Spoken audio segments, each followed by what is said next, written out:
Wife said she'd destroy me in the divorce. The prenuptial agreement she'd forgotten about 12 years of marriage ended with 6 words. "I'll take everything you've ever built." That's what my wife Vanessa said to me across our kitchen island. The same custom marble island we'd picked out together when we renovated our dream home 3 years ago. But before we jump back in, tell us where you're tuning in from, and if this story touches you, make sure you're subscribed, because tomorrow I've saved something extra special for you.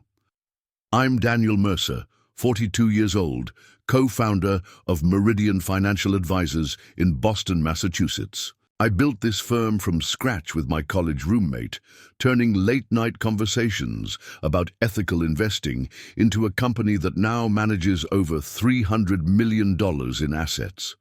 And according to my wife of 12 years, she was about to own half of it and planned to squeeze me for much more. I met Vanessa at a charity gala in 2011. She was stunning, intelligent, and worked as a pharmaceutical sales representative. Our connection was immediate. We both came from middle-class backgrounds and shared the same drive to succeed. After dating for 8 months, I proposed on the pier at sunset in Cape Cod. Looking back, the signs were there from the beginning, but love has a way of blinding even the most cautious people. In those early years, things were perfect. We moved into a modest condo in Cambridge, worked hard during the week, and explored New England on weekends. I'd just started Meridian with my best friend Kyle Richards, working 80-hour weeks to build our client base. Vanessa supported me then, bringing dinner to the office when I worked late, listening to my worries when a big client was on the fence. "You'll make it," she'd say. "I believe in you." When Meridian landed our first major client in 2013, we celebrated with champagne on our tiny balcony. Vanessa raised her glass. "To the first million of many," she said. I didn't think much of it then. Ambition was something we shared, after all. Our rise happened quickly after that. By our 5th anniversary, Meridian was managing $50 million. We bought our first house in Brookline, nothing extravagant, but a beautiful colonial with a yard and good schools nearby. We talked about having children, but Vanessa always found reasons to wait. Her career was taking off too, and she'd been promoted to regional sales director. "Let's enjoy our freedom while we have it," she'd say. "We have plenty of time for kids." I agreed, focused on growing the business, believing we were building our future together. By 2018, Meridian had grown to 15 employees and over $150 million under management. We were featured in Boston Business Monthly as one of the fastest-growing financial firms in New England. That same month, we moved into our dream home in Beacon Hill, a $3.2 million brownstone with a rooftop deck overlooking the Charles River. Life seemed perfect. What I didn't notice was how Vanessa had changed. The designer clothes, the luxury, or the weekends in New York with the girls. It all happened so gradually that I missed the transformation. My wife had developed expensive tastes, and I was too busy working to recognize that our values were no longer aligned. The first real warning came when I discovered a secret credit card with over $40,000 in charges. Designer handbags, jewelry, weekend getaways I knew nothing about. When confronted, Vanessa brushed it off. "You're so focused on saving for some imaginary future that you forget to live," she said. "Besides, you can afford it. What's the point of all this success if we can't enjoy it?" I paid off the card, we went to marriage counseling twice, and I thought we'd moved past it. I didn't realize it was just the beginning. Last spring, I noticed something else. Vanessa had stopped asking about the business. For years, she'd been interested in our new clients, our growth strategy, our challenges. Now, when I brought up work, she'd change the subject or check her phone. I attributed it to routine. After 12 years, maybe the shine had worn off my success stories. Then came the text messages. I wasn't snooping. Her iPad chimed repeatedly one night while she was in the shower, and I was working in our home office. The preview showed a message from someone named Alex. He doesn't suspect anything. I shouldn't have looked further, but instinct took over. I opened the iPad to find hundreds of messages between my wife and Alexander Pierce, a pharmaceutical executive she'd met at a conference. The affair had been going on for 7 months. I sat there staring at intimate exchanges between my wife and another man, feeling my world collapse. There were messages about their future together, complaints about me and my boring financial talk, jokes about my dedication to my clients, and worse, discussions about how much he could get in a divorce. He doesn't have a prenup, one message read. 12 years in Massachusetts means I get half of everything, including his business. My lawyer says we have a solid case for alimony too. I didn't confront her that night. Instead, I photographed key messages, closed the iPad, and retreated to the guest bedroom, claiming a migraine. I needed time to think, to process, to plan. The next morning I called Kyle and asked to meet urgently. She's planning to leave and take half the company, I told him over coffee at a small cafe far from our office. I found messages discussing it with her boyfriend. The word felt bitter in my mouth. Kyle's face drained of color. Half the company? Can she do that? In Massachusetts, without a prenup, the court would likely consider my stake in Meridian as marital property subject to division, I said, slipping into the analytical language that had always been my refuge, especially after 12 years. But what about that thing you had me sign as a witness before the wedding? Kyle asked, confusion evident on his face. That's when it hit me, the prenuptial agreement. In the haze of betrayal and shock, I'd completely forgotten about it. Early in our relationship, my mentor, a divorce attorney named James Whitaker, had insisted I protect Meridian with a prenup. You're being smart, not cynical, he'd assured me. If your marriage lasts forever, this document will never see the light of day. But if it doesn't, you'll thank me. Vanessa had reluctantly signed it 3 weeks before our wedding. The conversation had been tense, but ultimately productive. I understand why this matters to you, she'd said. I'm marrying you, not your business. The document had been filed away with our important papers, and as the years passed, we both seemed to forget its existence. I need to find that agreement, I told Kyle, hope rising for the first time in days. That night, I searched our home office while Vanessa was at her book club, which I now knew was a cover for meeting Alex. After an hour of searching through file boxes, I found it. A sealed envelope marked Prenuptial Agreement, 2011 in the back of our fireproof safe. With shaking hands, I opened it and scanned the contents. The terms were clear. Any business interests established prior to the marriage would remain separate property, not subject to division in case of divorce. Meridian had been founded 18 months before our wedding date. The agreement also limited spousal support based on a predetermined formula. Most importantly, there was a clause about infidelity. Proven adultery would result in the unfaithful spouse forfeiting rights to certain assets specified in an attached schedule. Our Beacon Hill home was on that list. I returned the document to the safe, my mind racing. For the first time since discovering the affair, I felt a sliver of control returning. The next morning, I called James Whitaker, now retired, but still sharp as ever. Daniel, it's been what, 10 years, he said, warmly. 12, I corrected, and I need your help. I explained the situation and James agreed to meet that afternoon. Preparing and narrating this story took us a lot of time, so if you are enjoying it, subscribe to our channel. It means a lot to us. Now back to the story. Bring the prenup and any evidence of the affair, he instructed. And Daniel, don't confront her yet. The element of surprise is your only advantage right now. For the next 2 weeks, I lived in a strange parallel reality.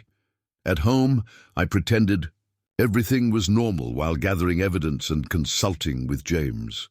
At the office, I worked with our financial team to prepare documentation of Meridian's value before and after the marriage. In private, I grieved for the relationship I thought I had.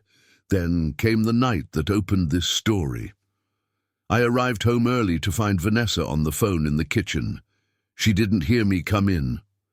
"It's perfectly straightforward," she was saying. "Massachusetts is an equitable distribution state. After 12 years, I'm entitled to half of everything, including his precious company." A pause. "No, he doesn't suspect anything. Daniel's always been naive that way, trusting." I must have made a noise, because she turned suddenly, her eyes widening at the sight of me standing in the doorway. "I'll call you back," she said quickly, ending the call. What followed was the most painful conversation of my life. Vanessa didn't deny the affair or her plans for divorce. Instead, she became coldly practical. "Be realistic, Daniel," she said, leaning against our kitchen island. "Fighting this will only cost us both more in legal fees. I'm entitled to half. That's the law." "Half of what exactly?" and I asked, struggling to keep my voice steady. "Half of everything," she replied with a dismissive wave. "The house, your stake in Meridian, our investments. My lawyer says with your income, I can expect substantial alimony too." Her eyes narrowed. "I've supported your career for 12 years. I've earned this." That's when she said those 6 words that crystallized everything. "I'll take everything you've ever built." I looked at this woman, once the center of my world, now a stranger, and realized something important. In focusing on what I might lose, I'd failed to recognize what couldn't be taken: my skills, my client relationships, my reputation, my work ethic. The true assets of my success weren't material possessions, but qualities no court could redistribute. "We'll see," was all I said before walking out of the kitchen. The next morning, Vanessa had divorce papers delivered to my office. A power move designed to embarrass me in front of my colleagues. The courier handed the envelope to our receptionist, Melissa, who'd been with us since the beginning. She brought it to my office with sympathy in her eyes. "These just came for you," she said quietly. "I was expecting them," I replied, accepting the envelope calmly. "And Melissa, could you ask Kyle to join me when he has a moment?" When Kyle arrived, I explained my plan. "I'm meeting with James and his colleague, a current family law specialist, this afternoon. The prenup is solid, but we need to prepare for a fight. Vanessa won't back down easily." "What can I do?" Kyle asked, his loyalty unwavering. "I need you to take the lead with clients for the next few weeks. I'll still handle the Anderson and Fitzgerald accounts personally, but I may need to delegate some responsibilities while I deal with this." Kyle nodded. "Consider it done. The team will step up too, you know that." "One more thing," I added. "Vanessa may try to contact you or other staff members looking for information. Make sure everyone knows not to discuss company financials or my schedule with her." The meeting with the lawyers that afternoon was both reassuring and sobering. The prenup would likely hold up, they believed, but Vanessa could still challenge it.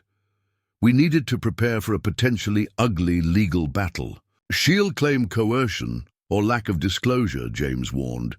"It's standard procedure when confronted with a prenup. The good news is we were meticulous with the financial disclosures, and she had her own independent counsel review it before signing." As I left the law office, my phone buzzed with a text from Vanessa.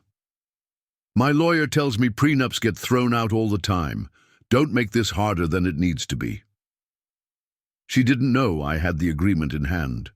She'd forgotten about it entirely, confident in her position. For now, I'd let her believe she had the upper hand. The next few weeks were a calculated chess match. Vanessa moved into our guest bedroom, consulting with her lawyer daily. I continued working, remaining polite but distant at home. Through Her lawyer, she demanded extensive financial records from Meridian, fishing for ammunition to use against me.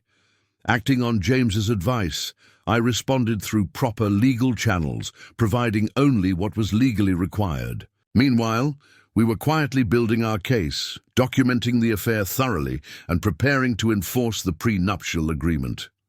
1 month after receiving the divorce papers, we had our first court date, a preliminary hearing to establish temporary arrangements. Vanessa arrived with her lawyer, Richard Galloway, an aggressive divorce attorney known for representing wealthy spouses in high-asset cases. They walked in confidently. Vanessa dressed impeccably in a conservative blue suit, playing the role of the supportive wife whose husband had prioritized his business over their marriage. I sat quietly beside James and his colleague, Sarah Winters, a sharp family law specialist with 20 years of experience. When the judge asked about our positions on temporary arrangements, Galloway launched into a well-rehearsed speech about my financial obligations and Vanessa's contributions to my success. Your Honor, Mrs. Mercer has been instrumental in building Meridian Financial Advisors alongside my client. She's entitled to maintain her current lifestyle during these proceedings, which will require substantial temporary support and continued access to marital assets. The judge turned to Sarah. Counsel, Your Honor, we'll be enforcing a valid prenuptial agreement signed by both parties prior to the marriage, Sarah said, sliding copies forward. This agreement clearly outlines the division of property and limitations on spousal support. The look on Vanessa's face was one I'll never forget, confusion followed by shock, followed by barely contained fury. She leaned over to whisper urgently to Galloway, who looked equally surprised as he flipped through the document. Your Honor, we'll need time to review this agreement. We weren't aware of its existence, Galloway stammered. You weren't aware? Because your client chose not to disclose it, Sarah responded smoothly. But as you'll see, it's properly executed, with independent counsel for both parties and full financial disclosure. The judge reviewed the agreement carefully. This appears to be in order, though Mr. Galloway will have time to review and respond. For now, the temporary arrangements will follow the guidelines established in this agreement. Vanessa glared at me across the courtroom. I maintained a neutral expression, but inside I felt a weight lifting. The first battle had been won. In the hallway afterward, Vanessa confronted me, Galloway trying unsuccessfully to steer her away. A prenup? Really, Daniel? You've been planning this all along.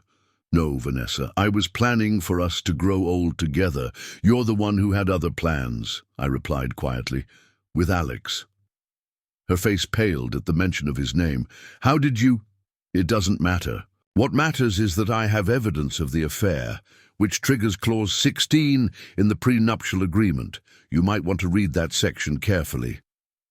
As I walked away, I heard Galloway asking her what Clause 16 contained. I didn't need to hear her answer. I knew exactly what it said, and so would she very soon. The next day, I received a call from Galloway requesting a meeting to discuss settlement options, a drastic change from their previous aggressive stance. The prenup had dramatically shifted the power dynamic. Over the following weeks, negotiations proceeded. Vanessa initially fought the agreement, claiming she didn't remember signing it or understand its terms. But the evidence was clear. Her signature was on every page, and she'd been represented by her own attorney at the time. The affair evidence further weakened her position. Text messages, hotel receipts, and credit card statements created a timeline that couldn't be explained away. Clause 16 meant she had no claim to our Beacon Hill home or to several investment accounts specifically listed in the agreement. 2 months after that first hearing, we reached a settlement.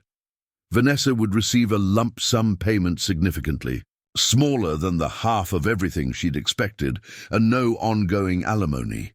Meridian remained fully under my control. its value protected by the agreement she'd signed and forgotten. The day we signed the settlement papers, Vanessa finally showed a glimpse of the woman I'd once loved. "I'm sorry it ended this way," she said, not meeting my eyes. "I never meant to hurt you." "But you did mean to take half my company," I replied, not unkindly. "We both made mistakes, Vanessa. I neglected our marriage while building Meridian. You found comfort elsewhere, and then tried to take what wasn't yours to take." She nodded, slowly. "For what it's worth, the early years were real. I did love you then." "I believe you," I said. And strangely, I did. After the papers were signed, I walked alone to Boston Common and sat on a bench overlooking the pond. 12 years of marriage had ended, not with a dramatic courtroom showdown, but with signatures on documents and a brief, awkward goodbye. I felt empty, but also unburdened. My phone buzzed, a text from Kyle. "Team wants to take you to dinner. Tonight. No business talk allowed. Just friends supporting a friend." I smiled, realizing that while I'd lost a wife, I still had a community of people who valued me for more than what I owned or had built. In the 6 months since the divorce was finalized, Meridian has continued to thrive. We've added 7 new clients and hired 3 additional advisors. The Beacon Hill house sold quickly, and I've moved to a smaller but comfortable condo in Back Bay. Vanessa, I've heard, relocated to Chicago with Alex, a fresh start for them both. Last week, I had dinner with James Whitaker, the mentor whose foresight had protected me from financial devastation. "I never wanted to be right about needing that prenup," he said over steaks at our favorite restaurant. "I never wanted you to be right either," I replied, "but I'm grateful you insisted." "What will you do differently next time?" he asked, always the teacher. I considered this carefully. I won't lose myself in work to the point of missing what's happening in my relationship. Success means nothing if you're not paying attention to the people who matter. "And?" he prompted. I smiled. "And I'll make sure any future partner shares my values, not just my address." As I drive to the office each morning now, I pass couples jogging together along the Charles River, young families pushing strollers, elderly pairs walking hand in hand. I no longer feel bitter watching them, wondering if they too hide secrets from each other. Instead, I feel hopeful. The prenuptial agreement saved my business, but it was recognizing my own resilience that saved me. Vanessa had threatened to take everything I'd built, not realizing that what truly matters can't be divided by divorce courts or calculated by accountants. My knowledge, skills, relationships, reputation, these were always mine alone. Sometimes protection comes in unexpected forms. For me, it was a document I'd nearly forgotten, filed away years earlier. But the real lesson wasn't about legal safeguards. It was about understanding what truly constitutes value in a life well lived. As I unlocked the office door each morning, greeted by a team that stood by me through the darkest period of my life, I'm reminded that the real measure of success isn't what you own. It's who you are when everything else is stripped away. In losing what I thought mattered, I rediscovered what actually does. The morning after Vanessa threatened to take everything, I woke up at 4:37 a.m. in our guest bedroom, my mind racing. Sleep had been elusive, coming in fitful bursts between waves of anger and disbelief. I stared at the ceiling, replaying her words, her cold expression, trying to reconcile this stranger with the woman I'd spent 12 years of my life with. Outside, Boston was still dark, the occasional car sweeping past our brownstone, the only reminder that life continued beyond our crumbling marriage. I showered and dressed in the guest bathroom, listening for any signs that Vanessa was awake. The house remained silent. By 5:30, I was in my car, heading toward the office, the one place where I still felt in control. Meridian's offices occupied, the 12th floor of a glass tower in the financial district, offering views of Boston Harbor that had once filled me with pride. Today, they just reminded me how quickly things could change, how the same view could appear entirely different, depending on the circumstances. The office was empty when I arrived, which was exactly what I needed. I made coffee in our small kitchen, then sat at my desk, watching the sunrise paint the harbor gold. My phone buzzed. A text from Kyle. On my way in. Couldn't sleep either. 30 minutes later, Kyle appeared in my doorway, 2 bakery bags in hand. "Figured you hadn't eaten," he said, setting a bag on my desk. The smell of fresh croissants filled the room. "Thanks," I said, realizing I was indeed hungry. "I didn't expect to see you so early." Kyle took a seat across from me, unwrapping his own breakfast. "Brother, I've known you since we were 19. The day after you find out your wife is planning to gut your company is definitely a day I'm showing up for." I managed a small smile. Kyle and I had met as freshmen at Boston University, becoming roommates sophomore year. We'd started Meridian in his parents' garage after graduation, working nights and weekends while holding down day jobs. He knew me better than anyone, better apparently than my own wife. "I don't even know where to start," I admitted. "The prenup helps, but she's going to fight it. And even with it, this is going to be messy." Kyle leaned forward. "Let's break it down. What's our biggest vulnerability?" That was Kyle, always strategic, always problem-solving. It was why our partnership worked. While I built client relationships and developed our investment philosophy, Kyle managed operations and strategy. Together, we balanced each other perfectly.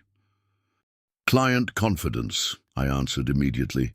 "If our clients get spooked by this, start thinking the company is unstable, then we get ahead of it," Kyle finished. "Controlled narrative. But first, we need to understand exactly what we're dealing with legally." He was right. Before we could form a strategy, we needed to understand the battlefield.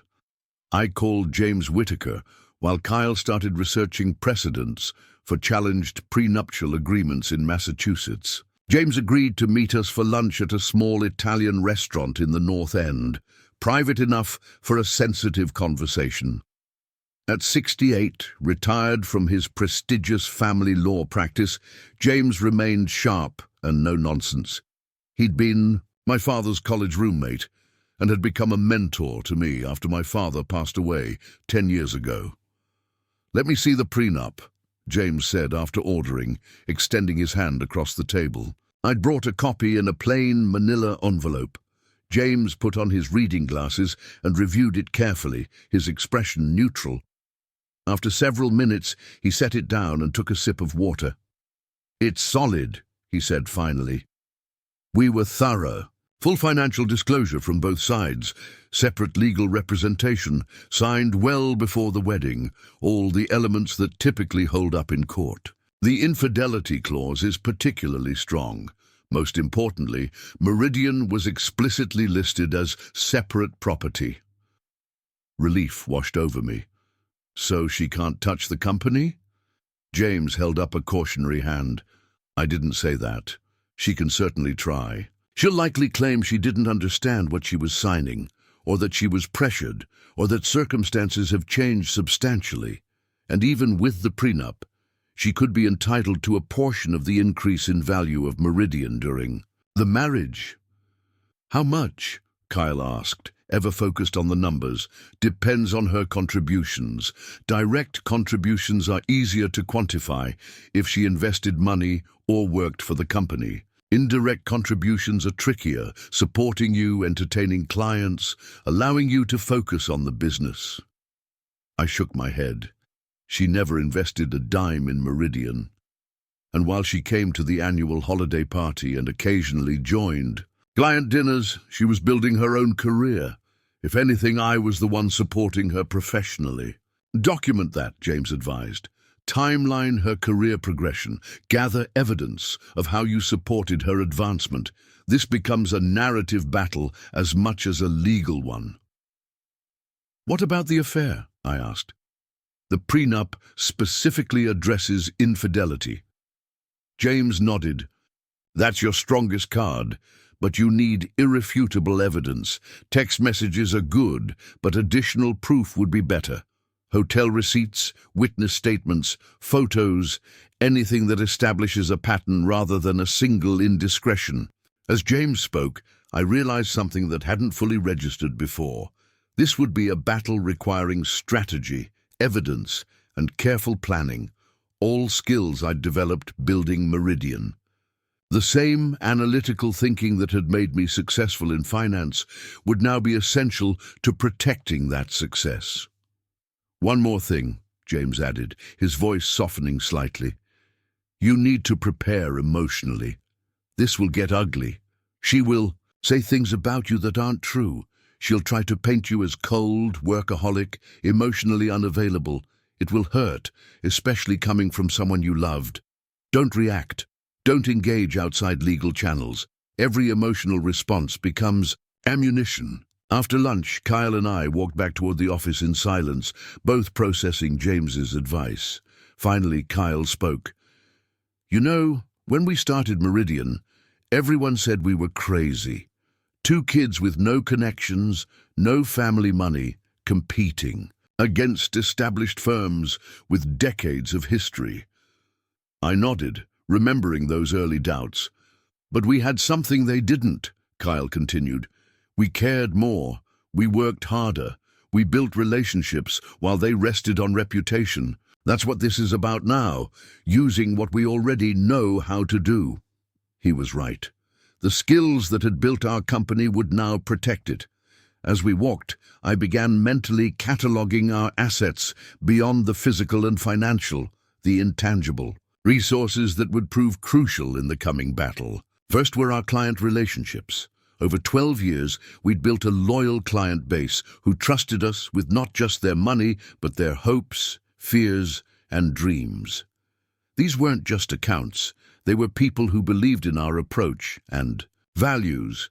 Second was our team. Meridian had grown from just Kyle and me to 15 dedicated professionals who believed in our mission of ethical investing.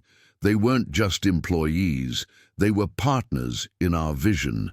Third was our reputation in the industry.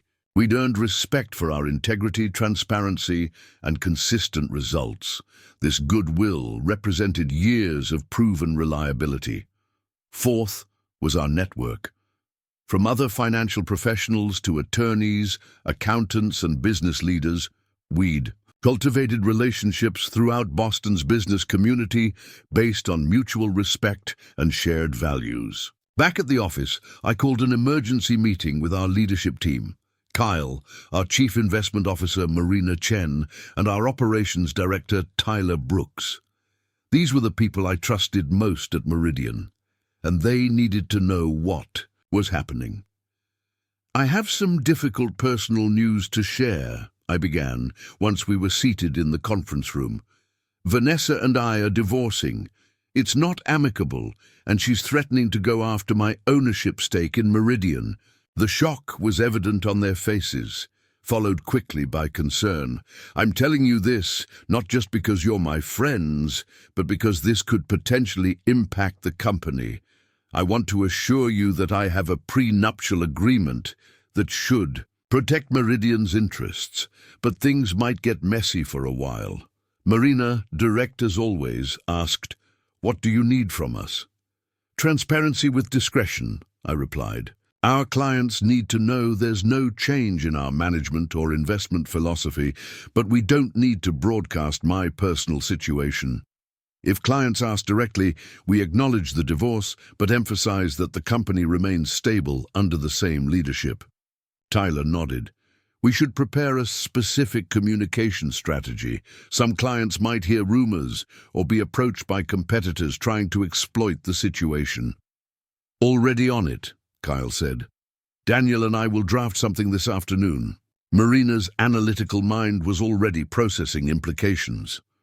"We should review our major client agreements just to ensure there are no clauses that could be triggered by significant changes in ownership structure." "Good point," I agreed. "Tyler, can you and legal start on that?" And as the meeting continued, I felt a weight lifting slightly. These people weren't just colleagues, they were allies who understood what was at stake. They saw value in what we'd built together and were committed to preserving it. After they left, Kyle remained behind. You know they're all behind you, right? Not just the leadership team, everyone here. I nodded, suddenly finding it hard to speak. The contrast between the loyalty in this room and the betrayal at home was overwhelming. We need to consider one more possibility, Kyle said carefully. What if Vanessa approaches our employees for information or tries to create division? It was a disturbing thought, but not unreasonable given her recent behavior. You think she would? I think someone desperate enough to plan stealing half a company might try anything. We should make sure everyone knows not to discuss company matters with anyone outside Meridian, including spouses of executives. He was right again. We drafted a memo reminding all staff about our confidentiality policies without specifically mentioning my situation. It was a delicate balance, preparing our defenses without creating panic. As the day continued, I found myself thinking about our client, Eleanor Fitzgerald. Eleanor had come to us 5 years ago after her husband of 40 years died suddenly. Harold had handled all their finances, leaving Eleanor not just grieving, but also adrift in a sea of financial decisions she'd never had to make before. Many advisors would have seen Eleanor as an easy target, a widow in her 70s with a substantial portfolio but limited financial knowledge. Instead, we'd taken the time to educate her, explaining every recommendation in terms she could understand, never rushing her decisions. Over time, she'd gained confidence, even taking courses in personal finance. She'd referred 8 new clients to us, all women in similar situations. Eleanor had trusted us during her most vulnerable time. Now, I needed to ensure that trust was protected, that the firm she relied on remained stable despite my personal turmoil. The next morning, I arrived at the office to find a delivery on Melissa's desk, a large arrangement of blue hydrangeas. "These just came for you," she said, handing me the card. "Thinking of you during this difficult time. Your friends at Fitzgerald Consulting." Eleanor must have heard about the divorce. News traveled quickly in Boston's close-knit financial community. The gesture touched me deeply. While Vanessa was plotting to dismantle what I'd built, others were reminding me of the relationships I'd cultivated, the trust I'd earned. Later that morning, my phone rang. Eleanor herself. "Daniel, I hope I'm not overstepping," she began. But I wanted to check on you personally." "Not at all, Eleanor. Thank you for the flowers. They brightened a tough day." "Well, I know something about tough days," she said gently. "When Harold died, you were one of the few people who didn't treat me like I was suddenly incapable or fragile. You gave me space to grieve while helping me find my footing. I haven't forgotten that." Her words caught me off guard. I'd been so focused on the business aspects of my divorce that I'd neglected the emotional dimensions. Eleanor was reminding me that how we treat people during their vulnerable moments defines us more than any business success. "I appreciate that more than you know," I replied. "I also want you to know," she continued, "that I have complete confidence in you and Meridian. My portfolio stays right where it is." After we hung up, I sat reflecting on Eleanor's call. She wasn't the only one. Throughout the day, 3 more clients reached out with similar messages of support.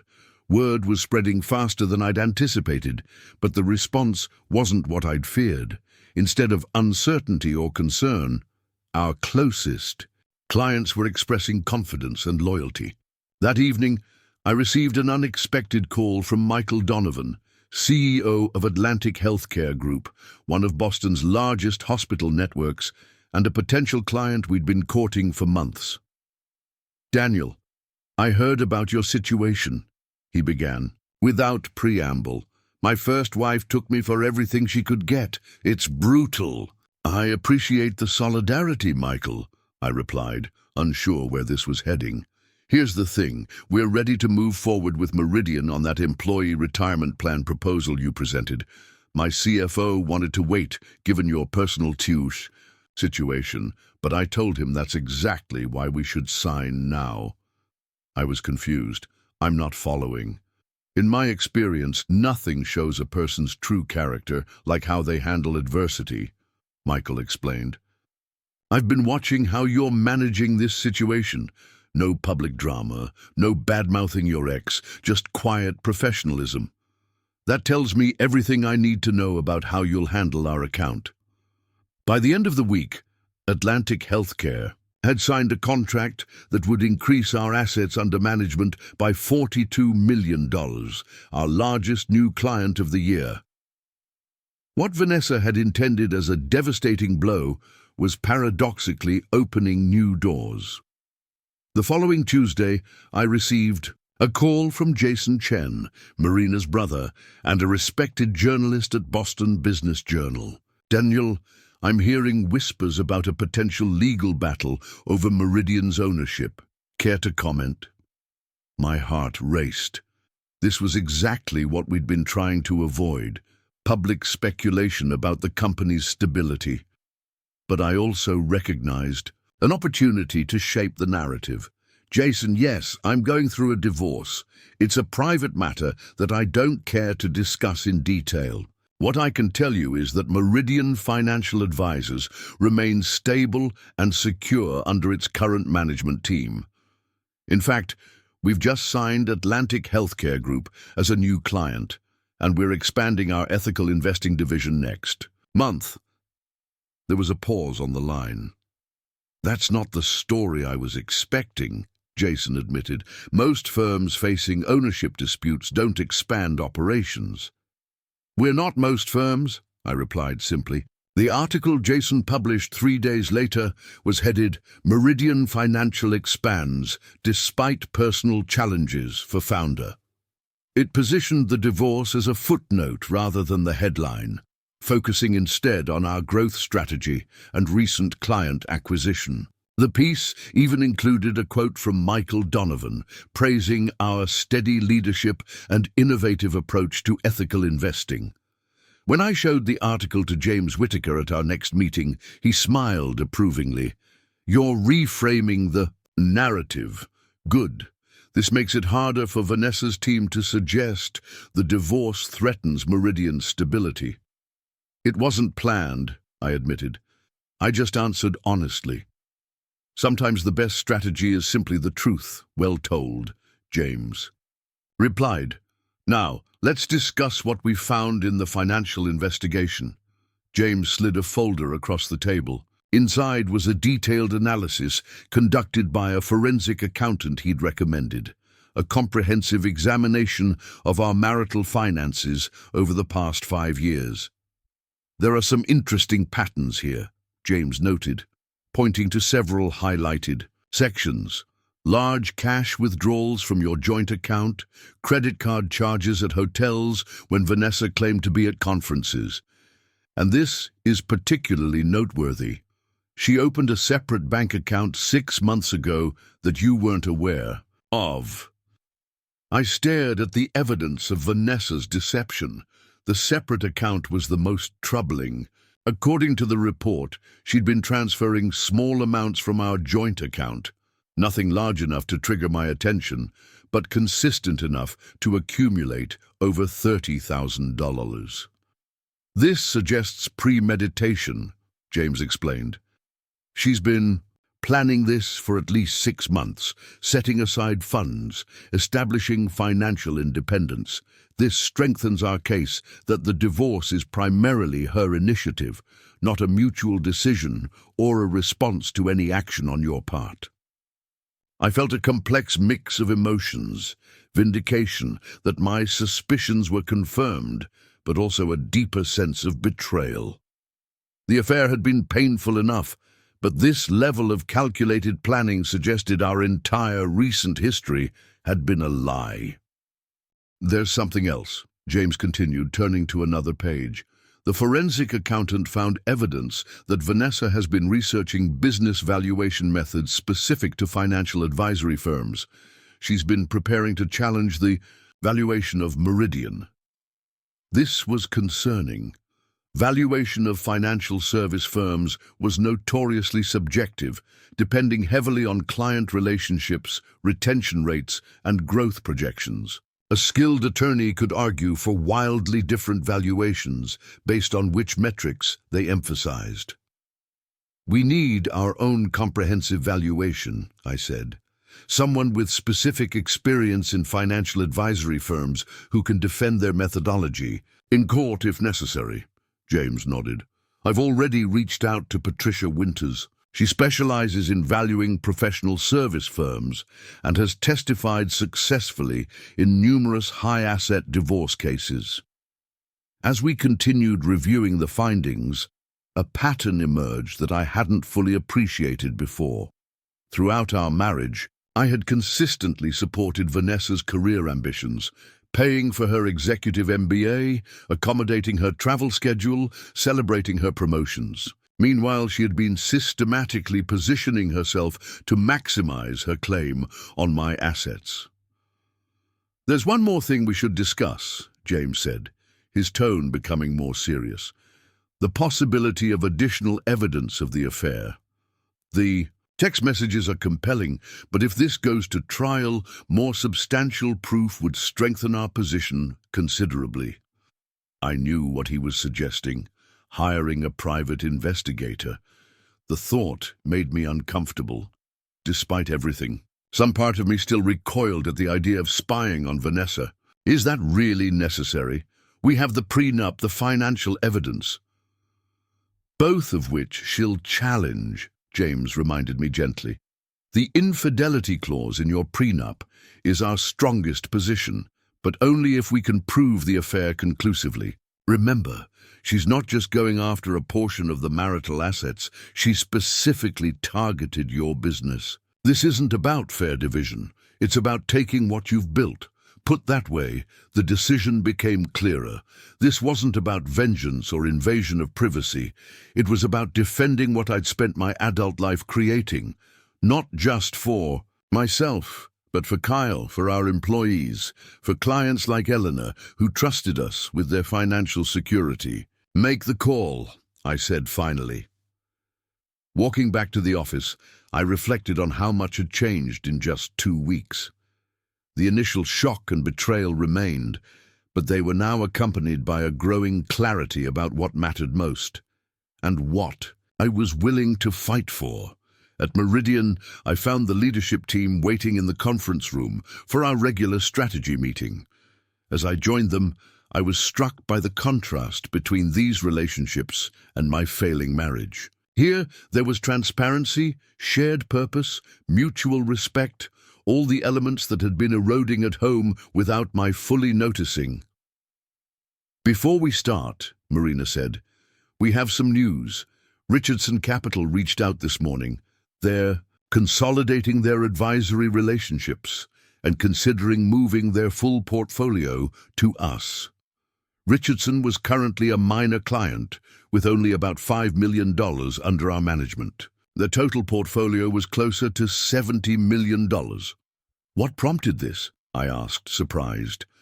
Richardson had relationships with several advisory firms and had always maintained that diversification extended to their advisors as well as their investments. "Apparently," Tyler explained, "they've been watching how we handle client communication during transitional periods. Eleanor Fitzgerald specifically recommended us, citing how we helped her navigate financial decisions after her husband's death." The Richardson news was followed by updates on 2 other potential client expansions. While Vanessa had been plotting to take half of Meridian, the firm was actually growing stronger.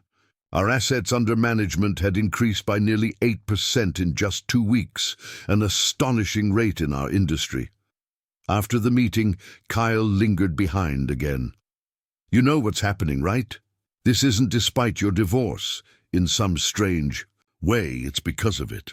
I looked at him questioningly. "Think about it," he continued. For years, we've talked about our commitment to clients during their difficult transitions, death, retirement, career changes. Now they're seeing how we handle our own crisis. We're living our values, and they're noticing. He had a point. What Vanessa had intended as devastation was instead revealing the true strength of what we'd built.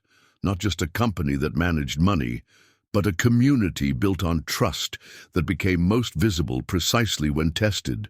That evening, I returned to the Beacon Hill house to collect more of my clothes. I'd been staying at a hotel since the confrontation, coming home only when necessary. The house felt different now, less like a home and more like a museum of a life that no longer existed. Vanessa was in the kitchen when I entered, sipping wine and scrolling through her phone. She looked up briefly, her expression unreadable. "Taking more of your things?" she asked. "Just clothes for the week," I replied, keeping my voice neutral. As James had advised, she set down her wineglass. "My lawyer says your prenup won't hold up. They rarely do these days." I didn't respond, heading toward the stairs. "Daniel," she called after me, "this doesn't have to be so difficult. We could settle this reasonably without dragging each other through the mud." I paused, turning to face her. "What's your definition of reasonable, Vanessa?" 20% of Meridian's value, the house and my car. Clean break, no alimony. The audacity was almost impressive.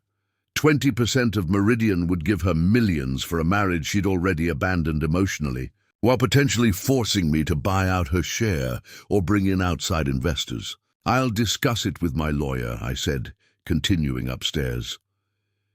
In the master bedroom, I packed quickly, trying not to look at the photographs still displayed on the dresser. Our wedding, vacations, moments that had once seemed genuine but now felt like artifacts from a fictional relationship. As I zipped my suitcase, I noticed a business card on Vanessa's nightstand.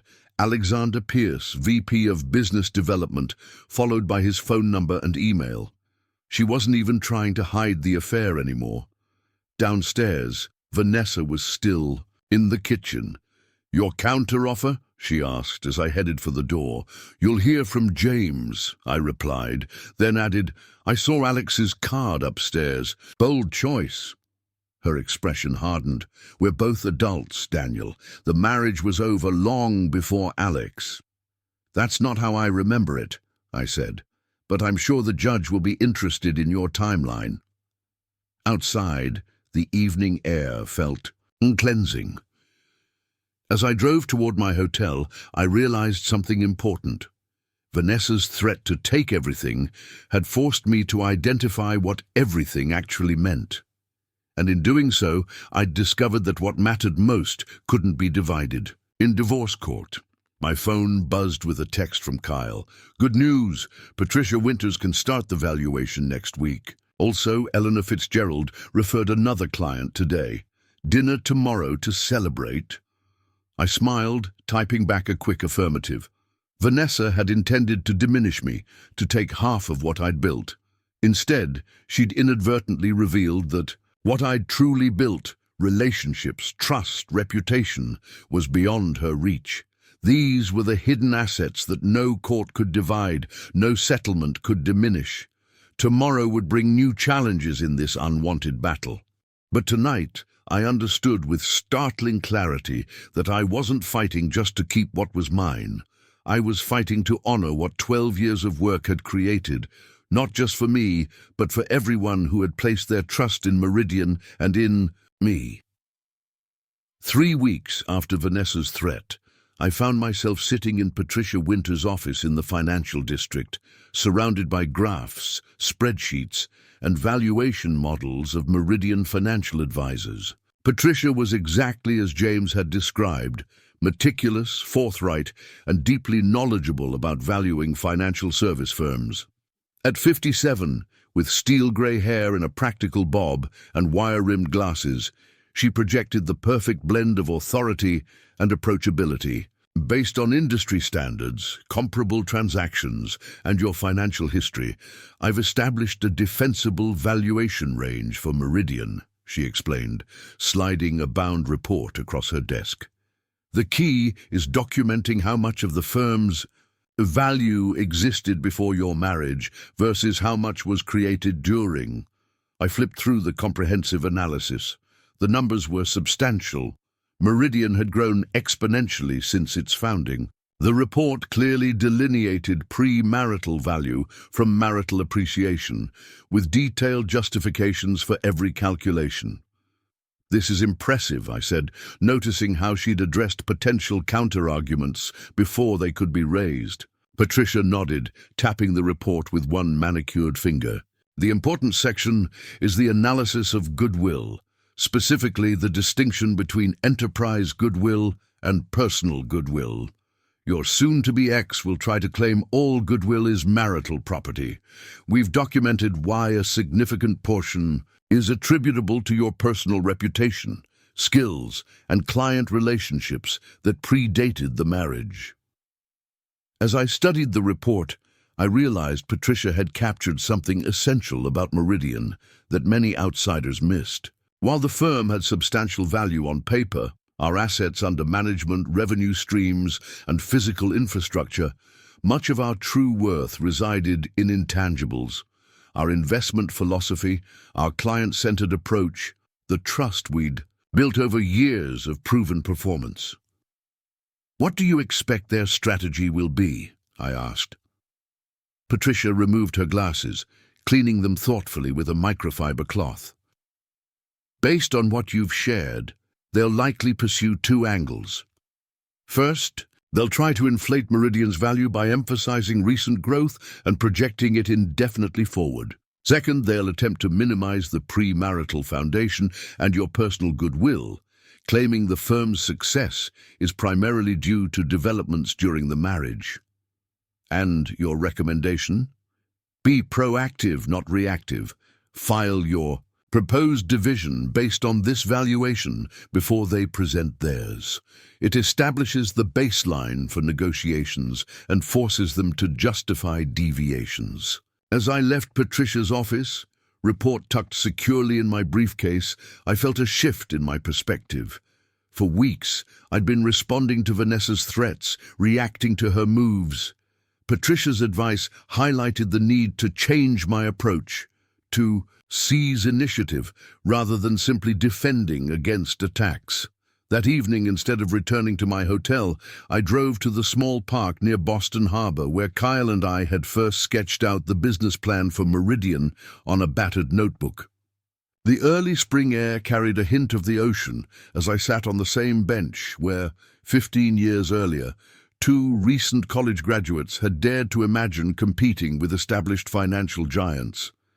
I called Kyle. "I need to make a decision, and I want your input as my friend, not just my business partner." "I'm listening," he replied.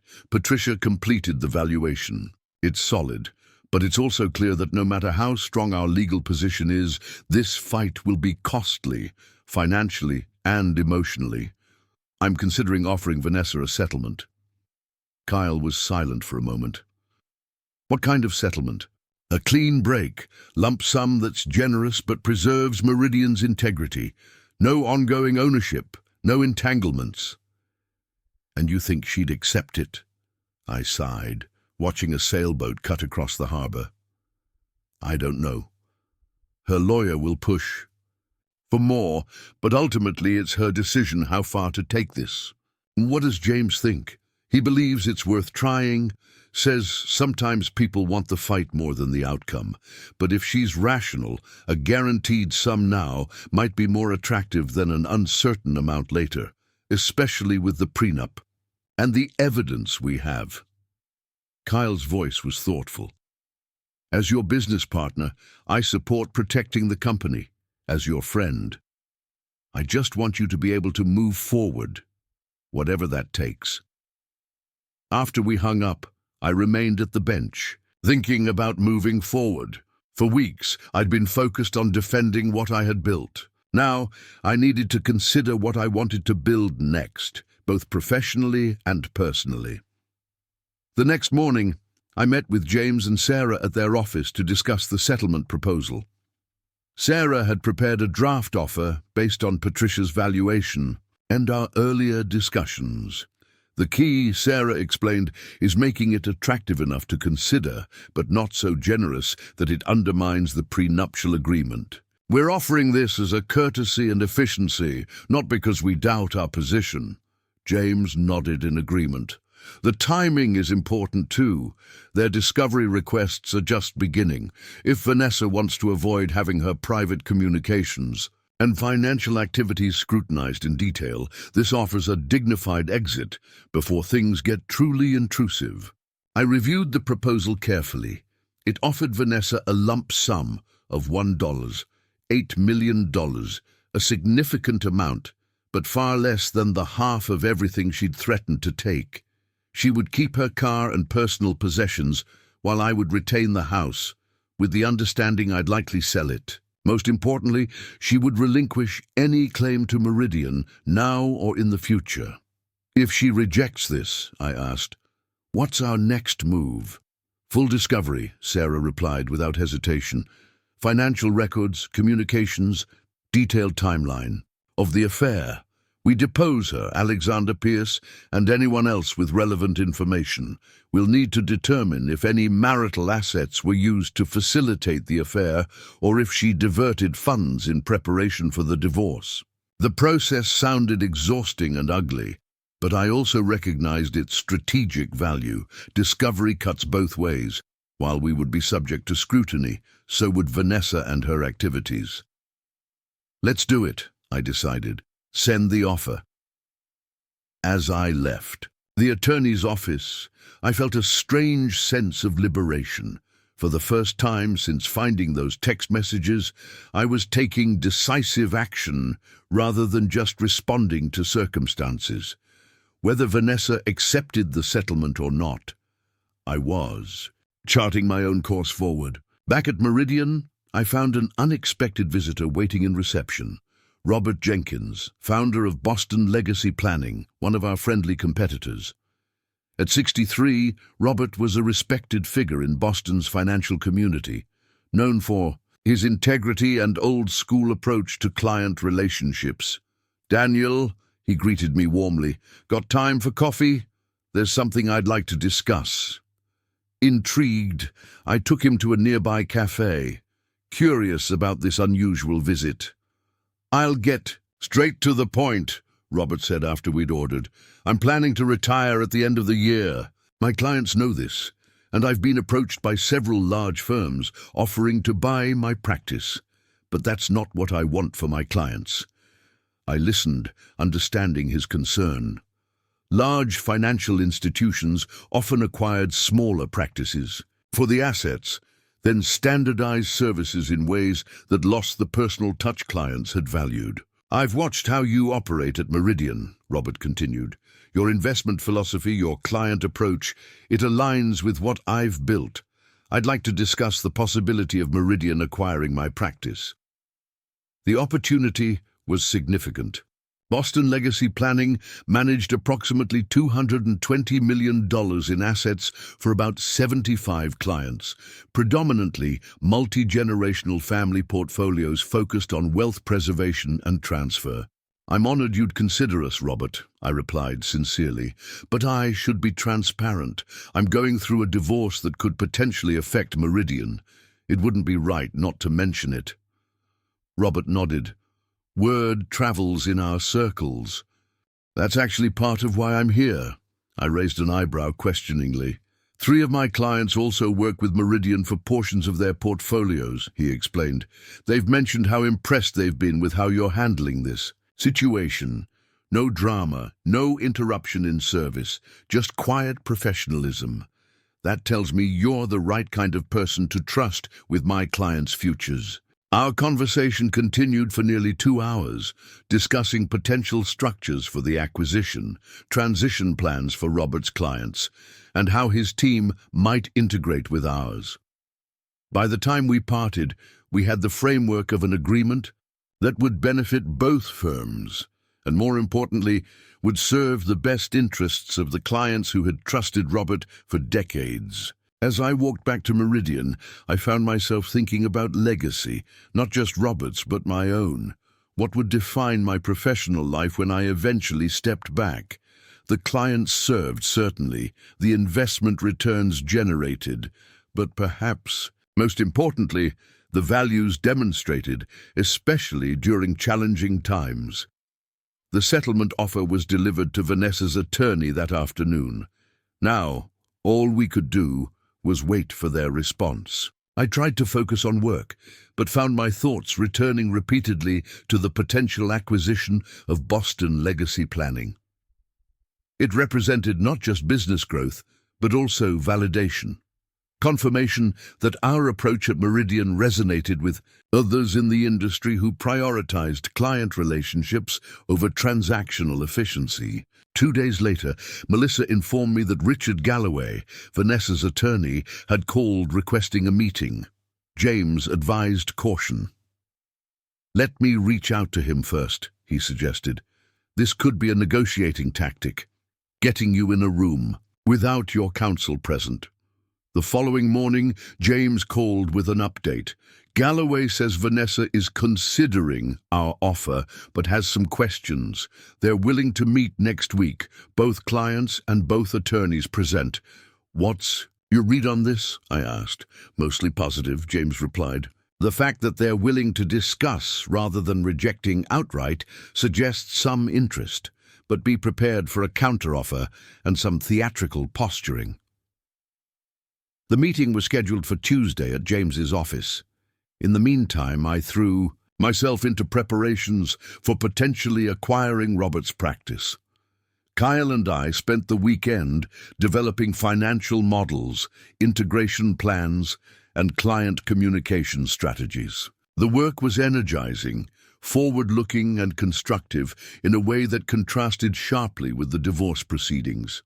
Sunday evening, I received an unexpected text from my sister Claire, who lived in Chicago with her family. "Saw your ex at Hartwell's with some guy. Thought you should know they're in town." Hartwell's was an upscale restaurant in Chicago's financial district, exactly the kind of place Vanessa would choose to impress someone. The fact that she was there with Alexander Pierce, presumably, introducing him to her family and friends in Chicago, suggested she was already building a new life, even before our divorce was finalized. Strangely, the news didn't hurt as I might have expected. Instead, it reinforced my determination to move forward with the settlement and put this chapter behind me. Tuesday arrived quickly. The conference room at James's office was deliberately neutral. No power positions, just a round table with water and notepads at each place. Vanessa arrived with Galloway precisely on time, dressed immaculately in a navy suit that projected confidence and professionalism. "Thank you for meeting," Galloway began after introductions. "My client has reviewed your proposal and has some concerns." James nodded encouragingly. "We're listening." "First," Galloway continued, "the valuation of Meridian seems conveniently low compared to industry standards. Second, the proposal makes no provision for Ms. Mercer's contributions to Mr. Mercer's success during the marriage. And third, the lump sum offered doesn't adequately reflect the lifestyle Ms. Mercer has grown accustomed to." I kept my expression neutral, though internally I noted the shift from threatening to take everything to negotiating for adequate compensation, a significant retreat from Vanessa's initial position. James responded calmly. "We've provided a detailed valuation prepared by a respected industry expert, which we believe would hold up under any court scrutiny. As for contributions, the prenuptial agreement specifically addresses this issue, as does our settlement offer, which is actually more generous than what would likely be awarded under the terms of that agreement."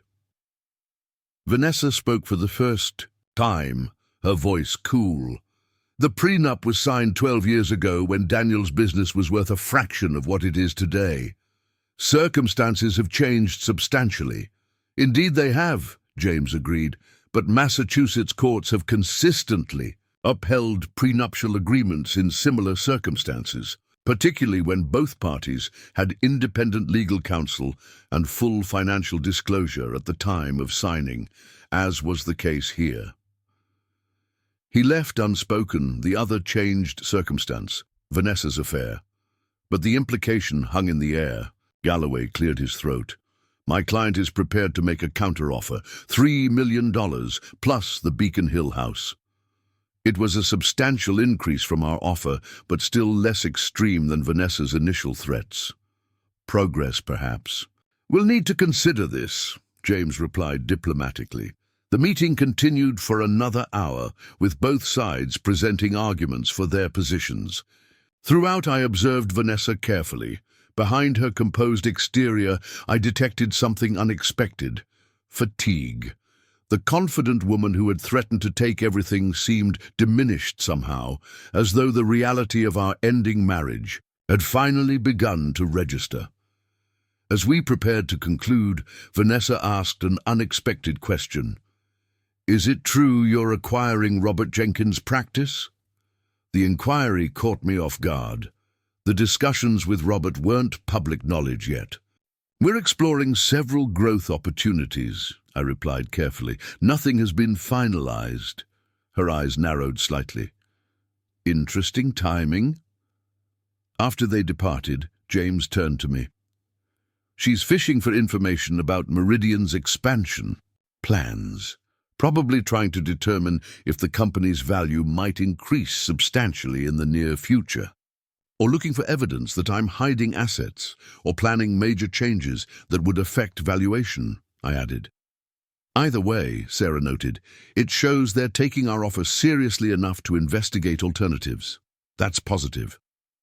We spent the next hour discussing their counteroffer and formulating our response. Ultimately, we decided to increase our offer moderately to $2.1 million, while standing firm on the house and Meridian. The goal was to signal willingness to negotiate without major concessions. "Send it tomorrow," I instructed. "I want this resolved." That evening, I met Kyle for dinner at our favorite steakhouse to discuss the potential acquisition of Boston Legacy Planning. The restaurant was dimly lit and comfortable, a place where we'd celebrated Meridian's milestones over the years. "If we acquire Robert's practice," Kyle said, studying the financial projections, "we'll cross the $500 million mark in assets under management. That puts us in a different league." The significance wasn't lost on me. In the financial advisory world, size thresholds matter. They affect everything from the service providers willing to work with you to the clients you can attract. "It also means we need to expand our team," I pointed out. "Robert has 4 advisors and 3 support staff. We'd need to integrate them thoughtfully." Kyle nodded. "I've been thinking about that. What if we use this as an opportunity to restructure our advisory approach? Create specialized teams for different client segments?"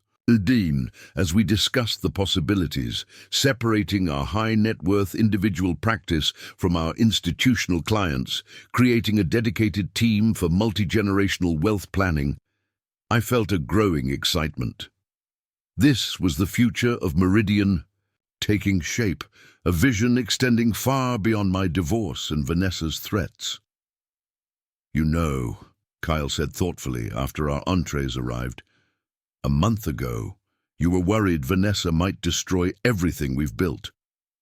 Now we're discussing the biggest expansion in our history." The irony wasn't lost on me. Maybe that's the silver lining in all this. It forced us to clarify what matters, to strengthen our foundations. Kyle raised his glass. "To weathering storms and coming out stronger."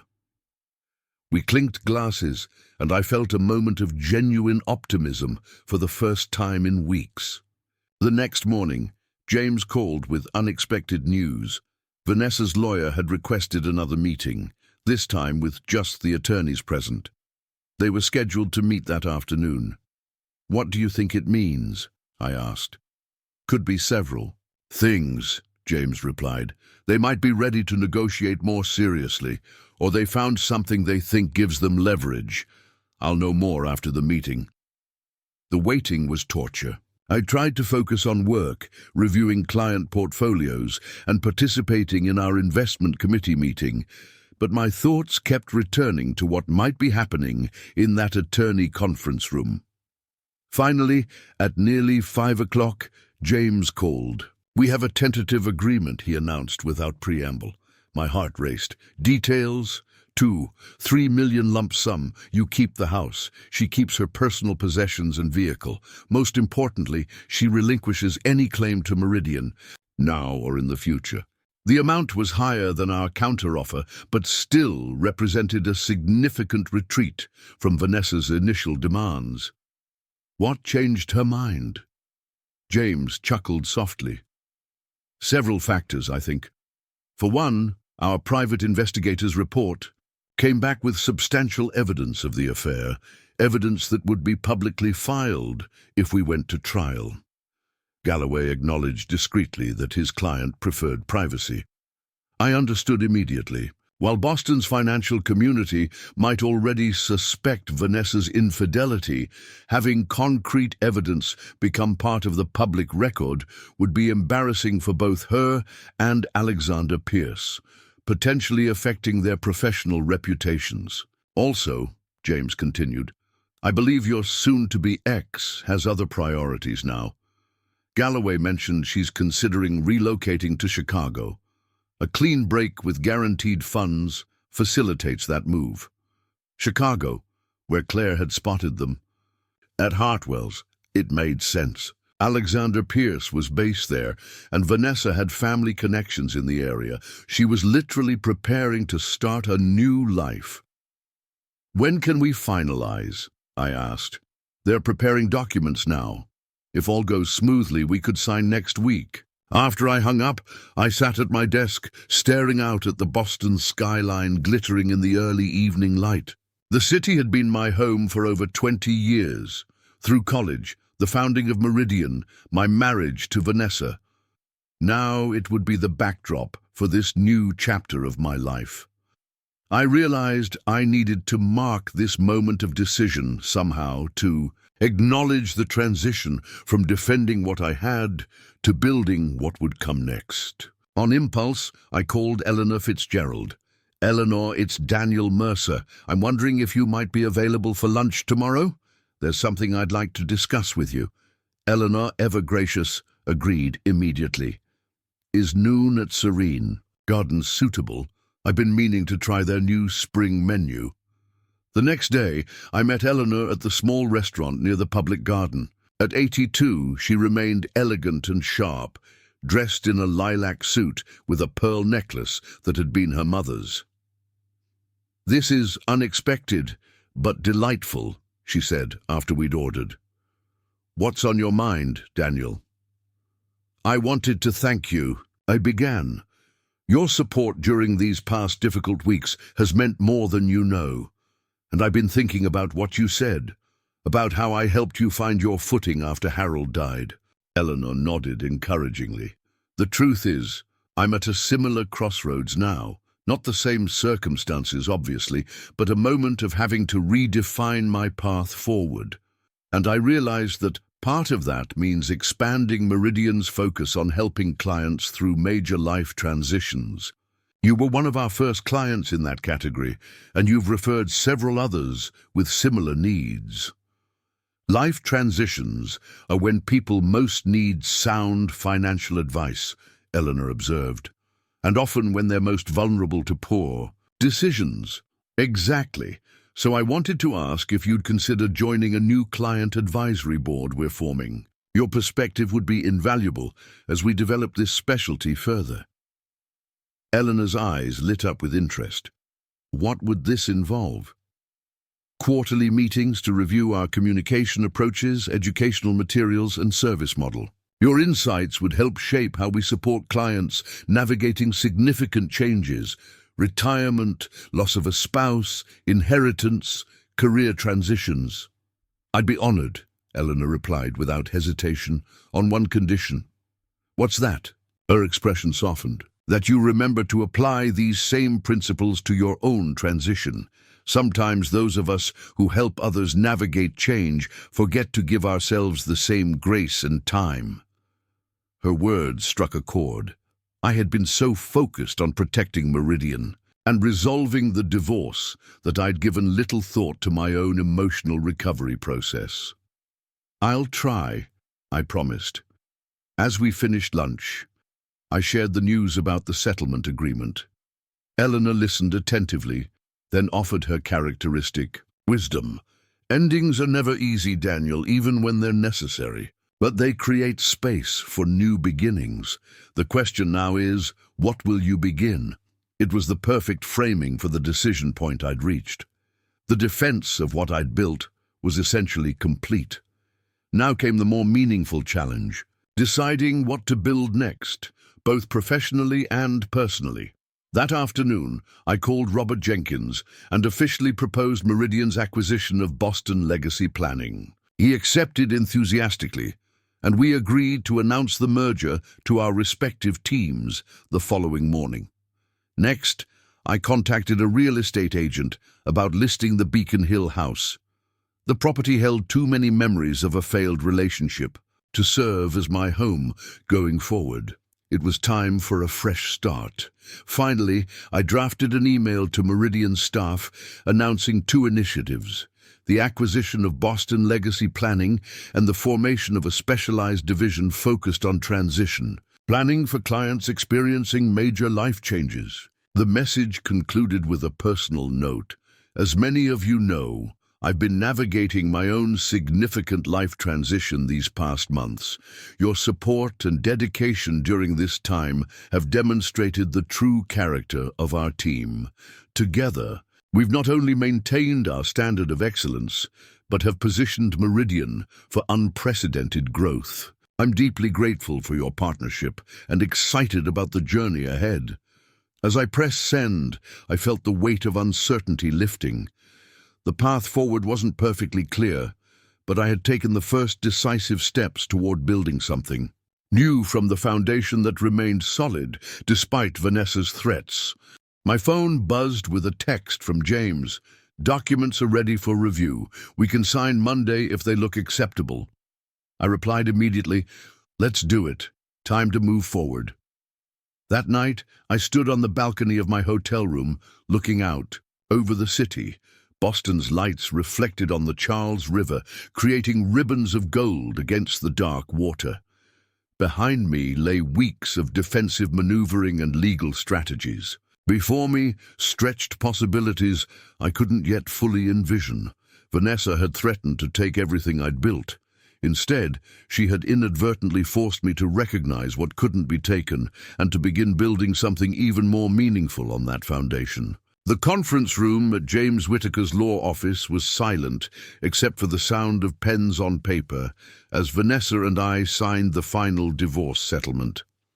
The mahogany table between us seemed wider than it actually was, a physical manifestation of the distance that had grown between us.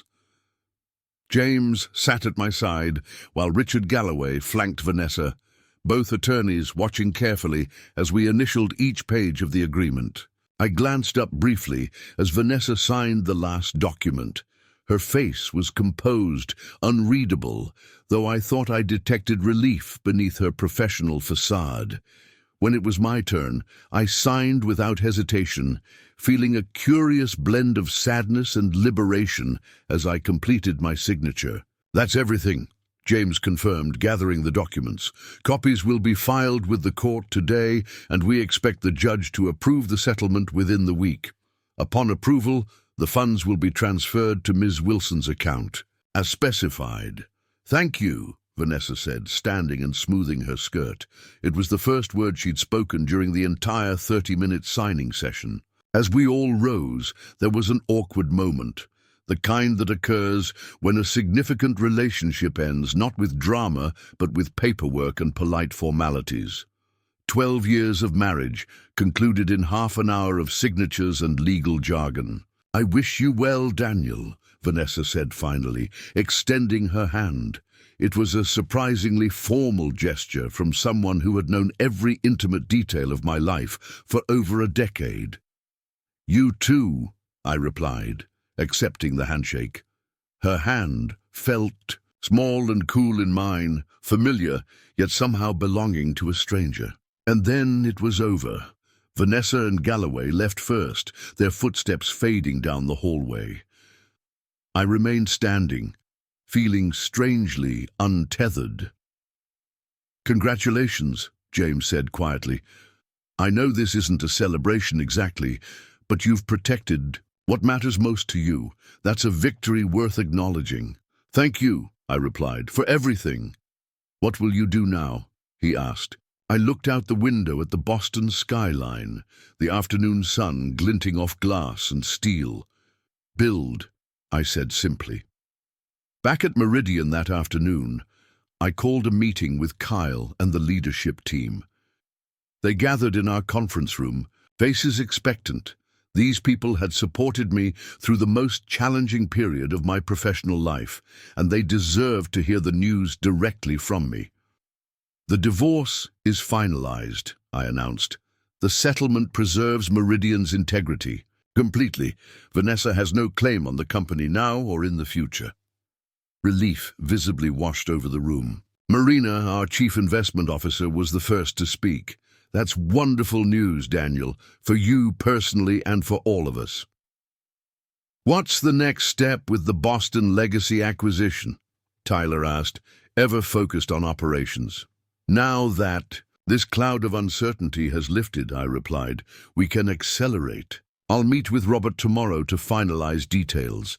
Assuming all goes well, we'll begin the integration process next week." As we discussed transition plans, staffing needs, and client communication strategies, I felt energy building in the room. The defensive posture we'd maintained during the divorce proceedings was shifting to something more dynamic and forward-looking. Ideas flowed freely, building on each other, creating momentum that had been temporarily paused. After the meeting, Kyle lingered behind. "You seem different," he observed. "Different how?" "Lighter, more present." He was right. For months, a significant portion of my mental and emotional energy had been diverted to the divorce. Tracking, developments, preparing for contingencies, managing my reactions to each new challenge. Now that energy was available again, ready to be redirected toward building Meridian's future. "It feels good to be focused on creation instead of protection," I admitted. "Speaking of creation," Kyle said, "I have an idea I've been sitting on until your personal situation stabilized. What if we launched a podcast?" I raised an eyebrow, intrigued but skeptical. "A podcast? About financial advising?" "Not exactly." Kyle grinned. "More about financial resilience during major life transitions. Think about it. Your experience these past few months, combined with our work helping clients navigate retirement, inheritance, business sales, divorce. There's a powerful narrative there about maintaining financial and emotional stability during periods of change." The concept resonated immediately. Like what we're developing with the transition planning division, but in a more accessible format. Exactly. It positions you, and by extension Meridian, as thought leaders in this niche. Plus, it's content marketing that actually provides genuine value. As Kyle outlined his vision for the podcast, I found myself growing increasingly enthusiastic. It wasn't just a marketing tool, it was an opportunity to transform my personal challenges into something constructive that might help others facing similar situations. The following morning, I met Robert Jenkins at his office to finalize our acquisition agreement. The space was classic Boston financial district, oak paneling, traditional furniture, and framed historic maps of the city. It reflected Robert's approach to wealth management, rooted in tradition while maintaining a clear sense of direction. "All set on your end?" Robert asked after we'd exchanged pleasantries. "All clear," I confirmed. "The divorce is settled with no claim on Meridian. We're free to proceed with the acquisition as planned. Robert smiled, relief evident in his expression. Excellent. My clients will be pleased to hear it. Several have asked specifically about your situation, concerned about stability during the transition. I appreciate their patience, I said. And yours. Sometimes the best opportunities come disguised as obstacles, Robert observed, sliding the signed acquisition agreement across his desk. I've watched how you've navigated these past months, Daniel. Maintained professionalism, protected your team, kept clients informed appropriately without drama. It's confirmed that I'm making the right choice for my clients' futures. His words touched me deeply. Throughout my professional life, I'd strived to embody the values he described. Having that effort recognized, especially during such a challenging period, felt like validation of my core principles.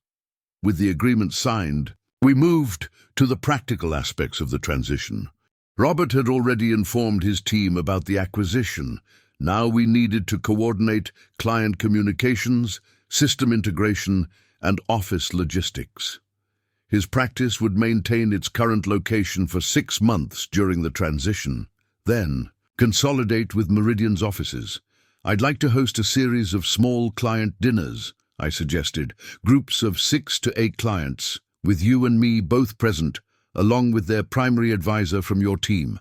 Personal, intimate settings, where they can ask questions directly. Robert nodded approvingly. Much better than a mass announcement or large reception, shows respect for the individual relationships. By lunchtime, we had crafted a detailed transition plan emphasizing continuity of service and personal communication. Robert would remain actively involved for the first year, gradually stepping back as clients became comfortable with Meridian's team and approach. As we concluded our meeting, Robert made a surprising offer. I have a summer home on Nantucket that I don't use nearly enough. It's quiet, private, with an excellent view of the harbor. Might be the perfect place for someone looking to reset and reflect. It's yours whenever you need it. I was touched by the gesture. That's incredibly generous. Consider it a personal investment in Meridian's future leader, Robert replied with a knowing smile. Clear thinking requires space and perspective. Both are abundant on the island. That evening I closed on the sale of the Beacon Hill house. The market had been strong, and the property sold above asking price to a young technology executive and his family. As I handed the keys to the real estate agent, I felt a complex mix of emotions. Nostalgia for the happy moments the house had contained, relief to be free of its recent painful associations, and anticipation for whatever would come next. I'd already moved into a comfortable but modest apartment overlooking the Charles River in Cambridge. The space was temporary, somewhere to land while I determined my next steps, but it offered spectacular sunrise views and proximity to the running paths along the river that had become an important part of my morning routine. Walking along the riverbank the next morning, I found myself reflecting on the recursive nature of creation and destruction. The end of my marriage had been painful, but it had cleared space for new growth professionally. The acquisition of Boston. Legacy planning would transform Meridian in ways I couldn't fully anticipate yet, creating both challenges and opportunities. My phone buzzed with a text from Marina. Bloomberg wants to interview you about the acquisition and our transition planning initiative. Interested? The request wasn't surprising. News of the acquisition had spread quickly through Boston's financial community. What was unexpected was the focus on our transition planning division, a relatively small initiative that had emerged directly from my divorce experience. Set it up, I replied. I'd like to emphasize the client-centered approach we're developing. 2 days later, I sat across from a Bloomberg reporter in Meridian's conference room, discussing how major life transitions affect financial decision-making and stability. This specialty division is a relatively new direction for Meridian. the reporter noted. What prompted the focus on transition planning? I considered my response carefully. Financial advisors often talk about major life events, retirement, inheritance, business sales in purely monetary terms. But having recently gone through a significant transition myself, I'm acutely aware that these events have profound emotional and psychological dimensions that directly impact financial decision-making. Our new approach integrates those factors. More explicitly, "You're referring to your recent divorce?" the reporter asked. "Yes," I acknowledged, deciding transparency was the best approach. It reinforced something I've observed throughout my career. People making financial decisions during periods of significant change need both technical expertise and genuine empathy. We're building a team specialized in providing both. The reporter seemed intrigued by this human-centered approach in an industry often perceived as coldly analytical. As the interview continued, I found myself articulating a vision for Meridian that had been forming subconsciously during the months of my divorce. A commitment to recognizing the human factors in financial planning that many firms overlooked or minimized. When the article was published the following week under the headline, "From Personal Crisis to Professional Innovation, How Meridian Financial is Redefining Transition Planning," the response was immediate and overwhelmingly positive. Clients called to express support. Industry colleagues reached out with congratulations. Most significantly, we received a surge of inquiries from potential clients specifically interested in our transition planning services. Kyle came into my office the morning after publication, grinning as he dropped the magazine on my desk. I believe the technical term for this is catching lightning in a bottle. We've had 16 new client inquiries since yesterday. 14 specifically mentioned the article. I skimmed the piece again, noting how the reporter had positioned my personal experience as a catalyst for professional innovation rather than a distraction or liability. It was an unexpected but welcome narrative, one that transformed what could have been a professional vulnerability into a distinctive strength. "We need to scale this thoughtfully," I cautioned. "Quality over quantity. Each new transition client needs the right advisor with the right expertise for their specific situation." Kyle nodded. "Already on it. I've been working with HR on a specialized training program for our advisory team. We're also looking at strategic hires with experience in specific transition types, divorce, business succession, sudden wealth, etc." As we discussed expansion plans, my assistant Melissa appeared in the doorway. "Daniel, Eleanor Fitzgerald, is here, says she has something urgent to discuss." Eleanor rarely visited the office without an appointment. Concerned, I went immediately to the reception area, where I found her looking uncharacteristically animated. "Eleanor, is everything all right?" I asked as I escorted her to my office. "More than all right, dear boy," she replied with enthusiasm I hadn't seen from her before. "I've had the most interesting lunch with Catherine Blackwell." The name was immediately familiar. Catherine Blackwell was the widow of shipping magnate Edward Blackwell, who had died 2 years earlier, leaving her with an estimated $300 million estate. She was also a notoriously private person who had declined approaches from numerous financial advisors, including Meridian. "Catherine and I serve on the symphony board together," Eleanor continued once we were seated. "She mentioned she's been disappointed with her current financial advisors, says they treat her like she's financially naive because she asks fundamental questions. I showed her your Bloomberg article." My pulse quickened slightly. "And she'd like to meet you, specifically you. Not just a representative from Meridian. She was quite taken with your perspective on the emotional aspects of financial transitions." Eleanor's eyes twinkled. "I may have also mentioned how patiently you answered all my questions when Harold died, no matter how basic they seemed to me. I leaned forward, genuinely touched by Eleanor's advocacy. "Thank you for the recommendation. I'd be honored to meet with Ms. Blackwell." "Catherine," Eleanor corrected with a smile, "and she prefers informal settings for initial meetings. I've taken the liberty of arranging tea at my home this Thursday at 4. I'll be there for introductions, then make myself scarce."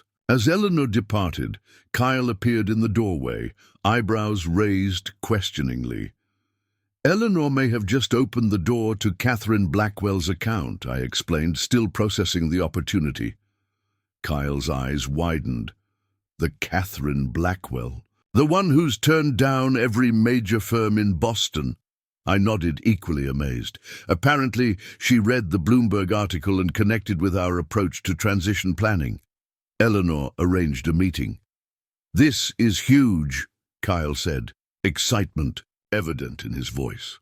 "Not just for the potential assets under management, but for the signal it sends to the market. If Catherine Blackwell chooses Meridian, others will follow." He was right. Beyond the significant fees such an account would generate, having a client of Catherine's stature would elevate Meridian's profile considerably. The Catherine Blackwells of the world didn't just select financial advisors, they anointed them. Thursday arrived quickly. I prepared thoroughly, researching Catherine's philanthropic interests, reviewing what was publicly known about the Blackwell estate, and developing a range of potential approaches based on her priorities. By the time I arrived at Eleanor's elegant Beacon Hill townhouse, I felt ready for any direction the conversation might take. Eleanor greeted me warmly, ushering me into her formal living room where Catherine Blackwell was already seated. At 68, Catherine maintained the regal bearing that had made her a formidable presence in Boston society for decades. Her silver hair was impeccably styled, her posture perfect, her watchful blue eyes missing nothing. "Daniel Mercer," Eleanor introduced me, "the financial advisor I mentioned, Daniel Catherine Blackwell." "A pleasure to meet you, Miss Blackwell," I said, accepting her offered hand. "Catherine, please," she corrected with a smile that softened her imposing presence. "Eleanor speaks very highly of you, Mr. Mercer." "Daniel," I returned in kind.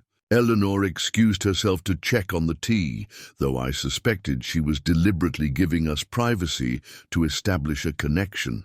"I read your interview," Catherine began directly. "Your comments about the emotional dimensions of financial transitions resonated with me. After Edward died, I found myself facing financial decisions I understood intellectually, but felt unprepared for emotionally." Her candor surprised me. "That's a common experience," I replied. "Financial knowledge and emotional readiness often develop at different rates, especially during significant transitions. My current advisors seem uncomfortable when I acknowledge that emotional component," she continued. "They respond with technical explanations that, while accurate, miss the underlying concerns." "May I ask what those concerns are?" I inquired. "Not the technical aspects, but what matters most to you about your financial management right now?" Catherine studied me for a moment, as if weighing how honest to be. "Legacy," she said finally. "Not just preserving wealth for future generations, though that matters, but ensuring that the resources Edward built serve purposes that would make him proud." This was the heart of the matter. Not investment returns or tax efficiency, but meaning and purpose. Before I could respond, Eleanor returned with tea, expertly serving before announcing she needed to make some calls and disappearing again. For the next hour, Catherine and I discussed not specific financial strategies, but her values, priorities, and vision for her wealth. I shared Meridian's philosophy of aligning financial decisions with a client's deeper purposes rather than imposing standardized solutions. "You're not what I expected," Catherine remarked as our conversation drew to a close. "How so?" "Most financial advisors who approach me lead with impressive statistics about their firm's performance. You've spent an hour asking about what matters. To me, without a single mention of returns or benchmarks. I smiled. Those technical aspects are certainly important, and we have excellent performance metrics I'd be happy to share. But they mean nothing if they're not in service to your fundamental goals. Catherine nodded, apparently satisfied with this response. I'd like to continue this conversation at your office, with your team present. I want to see how Meridian operates, not just hear about it. We'd be honored, I replied. When would you like to visit? Is tomorrow too soon? I don't believe in prolonging decisions once my mind is moving in a clear direction. The following day, Catherine spent 3 hours at Meridian, meeting with our leadership team, touring our offices, and observing our client service processes in action. She asked incisive questions about our investment philosophy, fee structure, and communication practices. By the end of her visit, she had requested a formal proposal for managing the Blackwell family assets. 2 weeks later, Catherine Blackwell became Meridian's largest client, entrusting us with $220 million of her family's wealth. The confidence she placed in us sent ripples through Boston's financial community. Within a month, we received inquiries from 3 other high-net-worth families who had previously kept their distance. The integration of Boston legacy planning proceeded smoothly, accelerated by the positive publicity surrounding Meridian. Robert's clients responded well to our transition approach, with only 2 small accounts choosing to move elsewhere. The combined firm now managed over $600 million in assets, placing us among the top independent advisory firms in New England. This growth necessitated organizational changes. Marina stepped up as Chief Investment Officer for the entire firm, while Tyler expanded the operations team to support our larger client base. We hired 6 new staff members, including 2 advisors specializing in transition planning and a communications director to develop our thought leadership content. Through it all, I found myself drawing on lessons learned during the divorce. The importance of transparent communication, the need to acknowledge both rational and emotional factors in decision-making, the value of maintaining focus on long-term goals during short-term disruptions. 4 months after the divorce was finalized, I took Robert up on his offer to use his Nantucket home.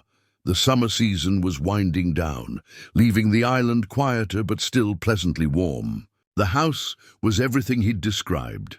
A classic cedar-shingled cottage perched on a bluff overlooking the harbor, with a wraparound porch perfect for morning coffee and evening reflection.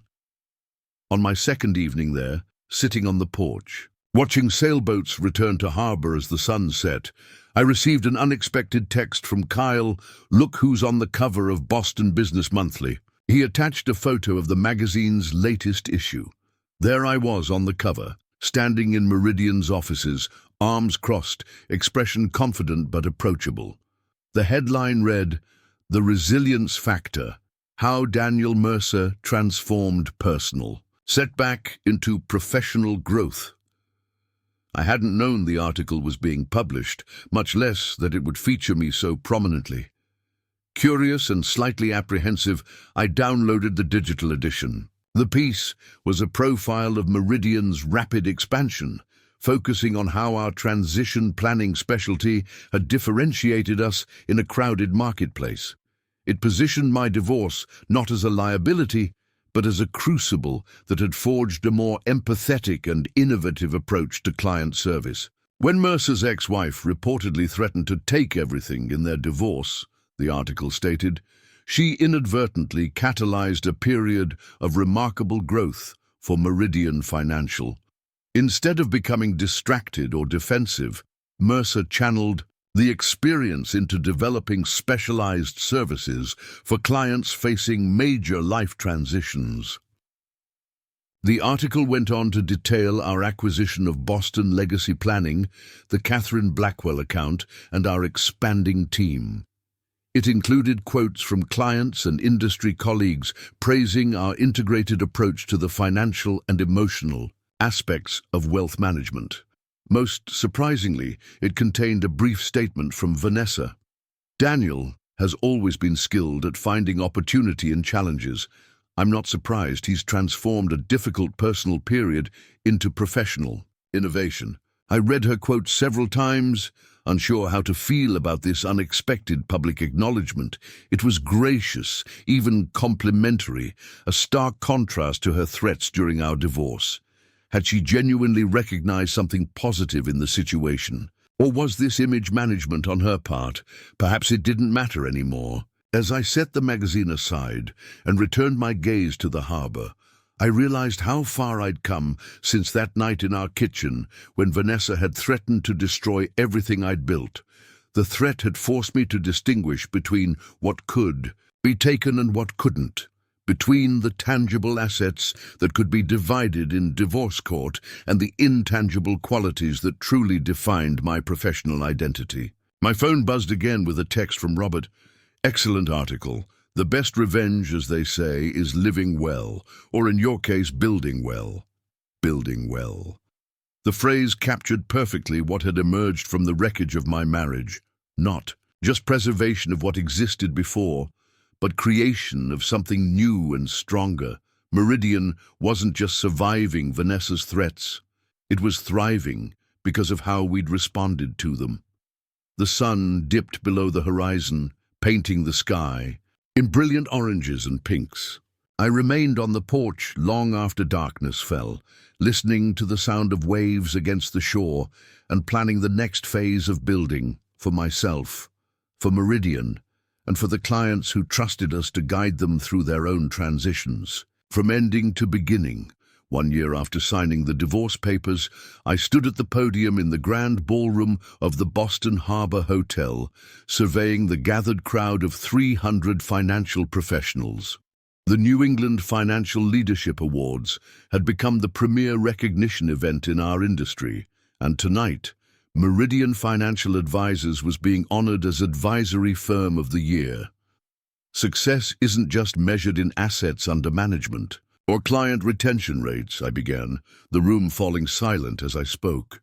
Though I'm proud to say Meridian has excelled in both. True success comes from adding value at the moments when clients need us most, during the transitions that reshape their financial and personal landscapes. From my position on the stage, I could see Kyle at our table beaming with pride. Beside him sat our leadership team, Marina, Tyler, and the newest addition to our executive committee, Sophia Reeves, who headed our now thriving transition planning division. Robert Jenkins was there too, officially retired, but still serving as an advisor to the firm he had entrusted to our care.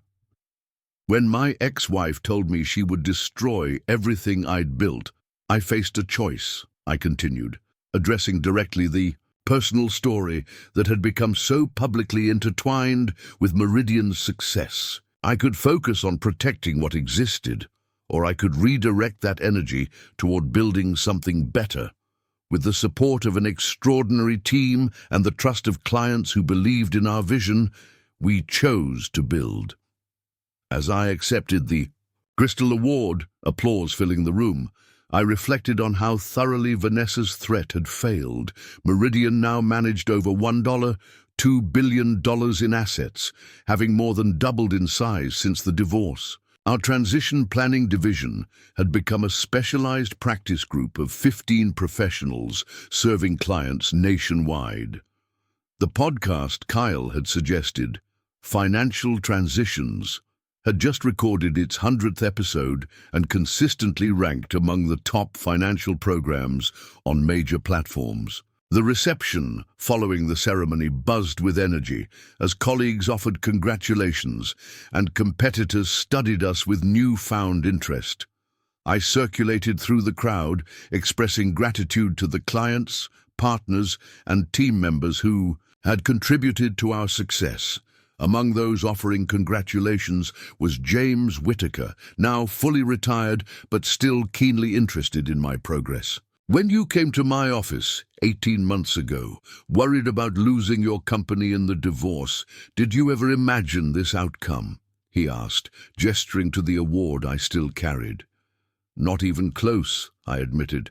I was just hoping to preserve what already existed. James nodded wisely. Crisis reveals character. Yours revealed a builder. Later that evening, as the celebration continued, I stepped onto the hotel's harborside terrace for a moment of quiet reflection. Boston's skyline glittered across the water. The same view I'd contemplated during those uncertain days when my personal and professional lives had seemed equally precarious. "Congratulations." A familiar voice broke into my thoughts. I turned to find Eleanor Fitzgerald approaching, elegant as always, in a midnight blue evening gown. At 83, she remained a force of nature, still serving on our client advisory board and making introductions that had brought Meridian several significant accounts. "Thank you, Eleanor, for this and for everything leading to it. Your support has been invaluable." She waved away my gratitude. "I simply recognized quality when I saw it. The rest you did yourself." She studied me thoughtfully. "You know, when Harold died and I came to you with my financial confusion, I never expected to find a friend as well as an advisor. Now I've had the privilege of watching you navigate your own transition with the same grace you helped me find." Her words touched me deeply. Among the many relationships that had sustained me through the divorce and its aftermath, Eleanor's had been particularly meaningful, a reminder that professional connections could transcend transactions to become genuinely personal. "How are things with Catherine Blackwell's foundation?"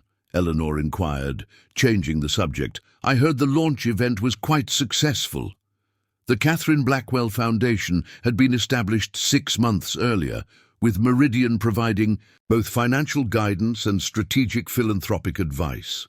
The foundation focused on supporting women in financial crisis due to divorce, widowhood, or career displacement, a mission that had emerged from my conversations with Catherine about meaningful legacy. "Beyond expectations," I replied. "The initial grant program was oversubscribed within days. We're already discussing expanding the funding for next year." Eleanor nodded approvingly. "It's remarkable how personal experience creates empathy that mere knowledge cannot. Your divorce gave you insights that benefited Catherine's philanthropy, just as it enhanced Meridian's approach to client service." As Eleanor departed to rejoin the gala, I remained on the terrace, contemplating how thoroughly my perspective had shifted since that night in my kitchen when Vanessa had threatened to take everything. What had initially seemed like a potential ending had instead become a beginning, not just professionally but personally as well. 2 months after our divorce was finalized, Vanessa had indeed moved to Chicago with Alexander Pierce. According to mutual acquaintances, they had married in a small ceremony attended primarily by his colleagues. I wished them well, genuinely. The anger and betrayal had faded, replaced by a calm recognition that our paths had simply diverged. My own personal life had evolved in unexpected ways. The podcast had led to speaking engagements at financial conferences, which in turn had expanded my professional network considerably.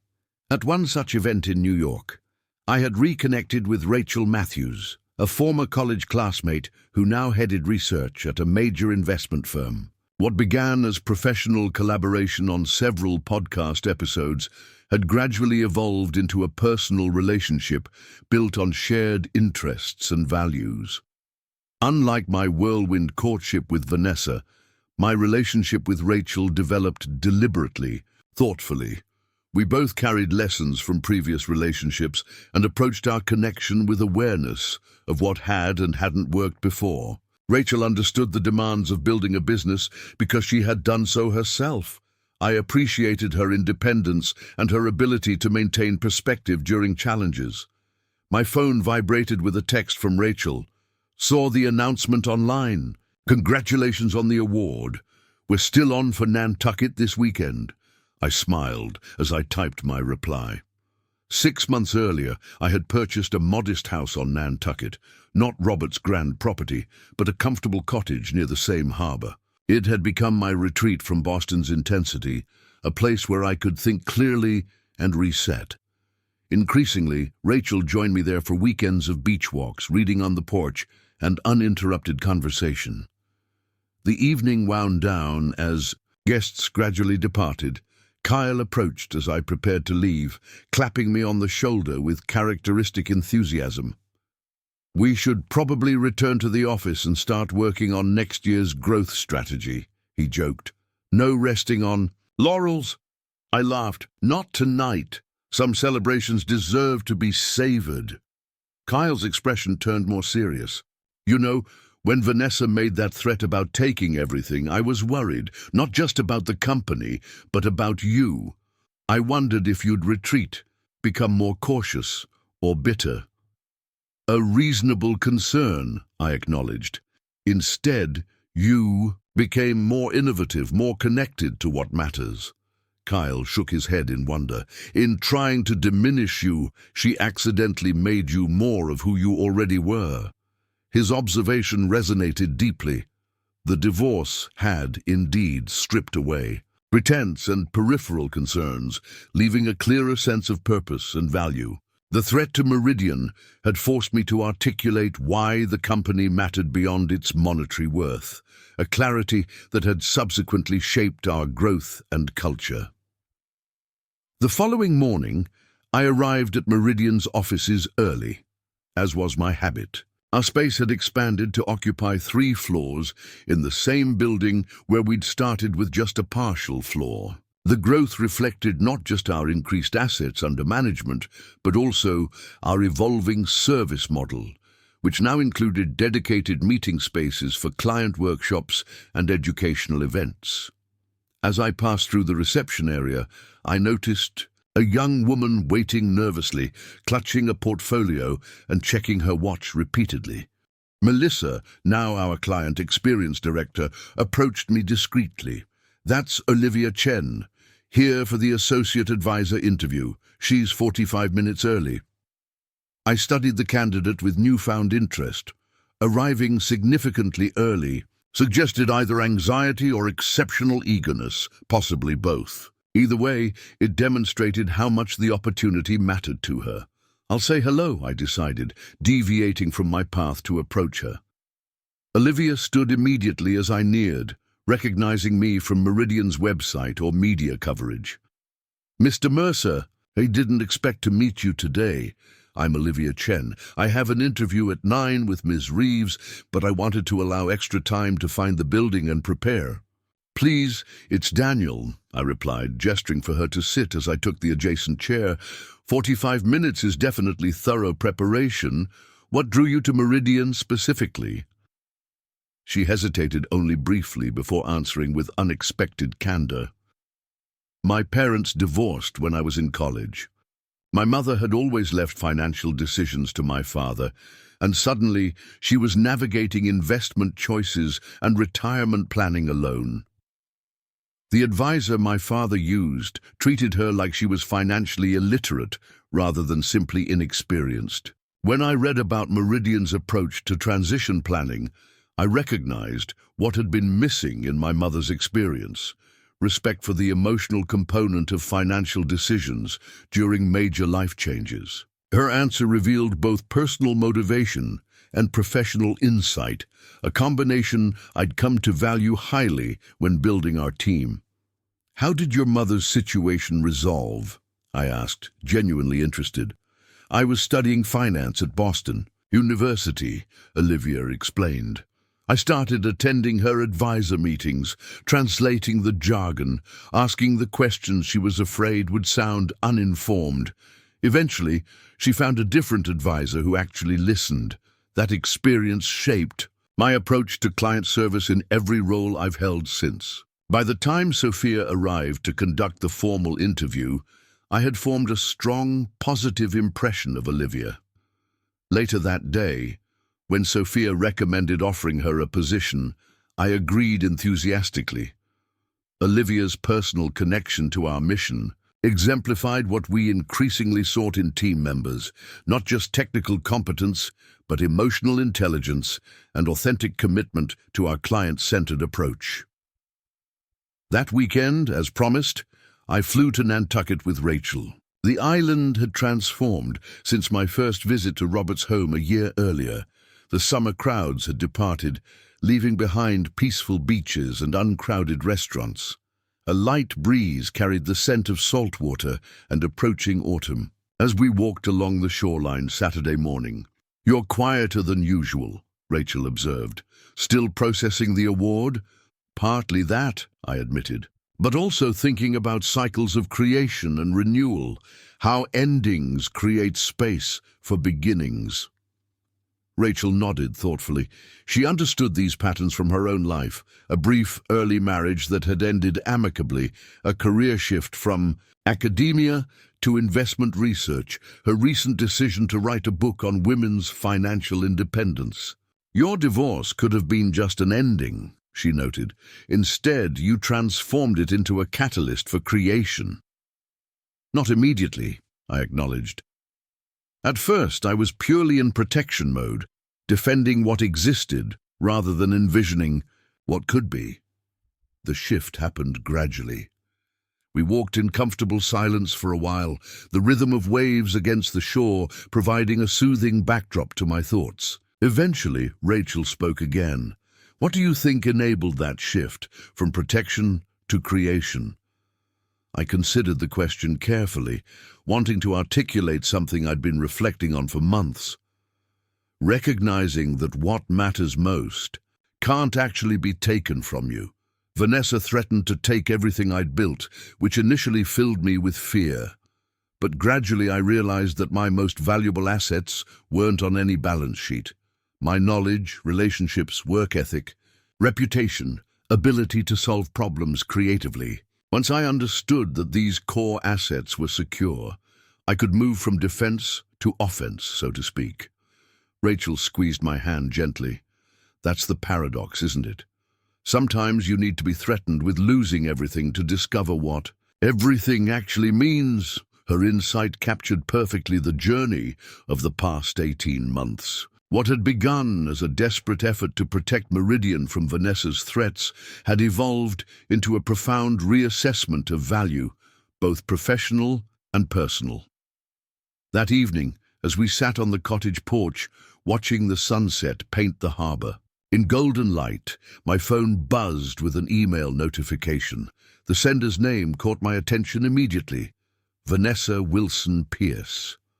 My former wife had not contacted me directly since the divorce was finalized. After a moment's hesitation, I opened the message. "Daniel, I saw the announcement about Meridian's award. Congratulations. While our ending was far from ideal, I've reflected a lot on our journey together. Your success reinforces something I've come to understand. True value can't be divided in divorce courts or measured in settlement agreements. I wish you continued success in building something meaningful. Vanessa." I read the message twice, surprised by its tone and content. There was no request, no veiled agenda, just an acknowledgement that seemed genuine in its simplicity. "Everything okay?" Rachel asked, noting my expression. "Yes," I replied, setting the phone aside, "just an unexpected note from the past." As darkness settled over the harbor and lights began to twinkle along the shoreline, I reflected on how thoroughly life had transformed since Vanessa's threat in our kitchen. She had indeed failed to take everything I had built, not primarily because of the prenuptial agreement or legal strategy, but because what mattered most had never been within her power to take. Meridian continued to thrive, growing in ways I couldn't have anticipated. My personal life had found new balance and meaning. The divorce that had seemed potentially devastating had instead become a crucible for clarifying priorities and values. Perhaps most surprisingly, I felt genuine gratitude for the journey, not for the pain or betrayal, but for the growth that had emerged from them. Vanessa's threat had inadvertently revealed the true foundation of my professional and personal identity. Not assets that could be divided, but qualities that could only be developed through challenge and adversity. As Rachel and I sat in comfortable silence watching stars appear above the harbor, I understood with profound clarity that sometimes our greatest moments of fulfillment emerge from our deepest experiences of loss. The end of one journey had enabled the beginning of another, ultimately more meaningful one. And in that transition, from ending to beginning, from protection to creation, I had discovered not just resilience, but transformation. Up next, you've got 2 more standout stories right on your screen. If this one hit the mark, you won't want to pass these up. Just click and check them out.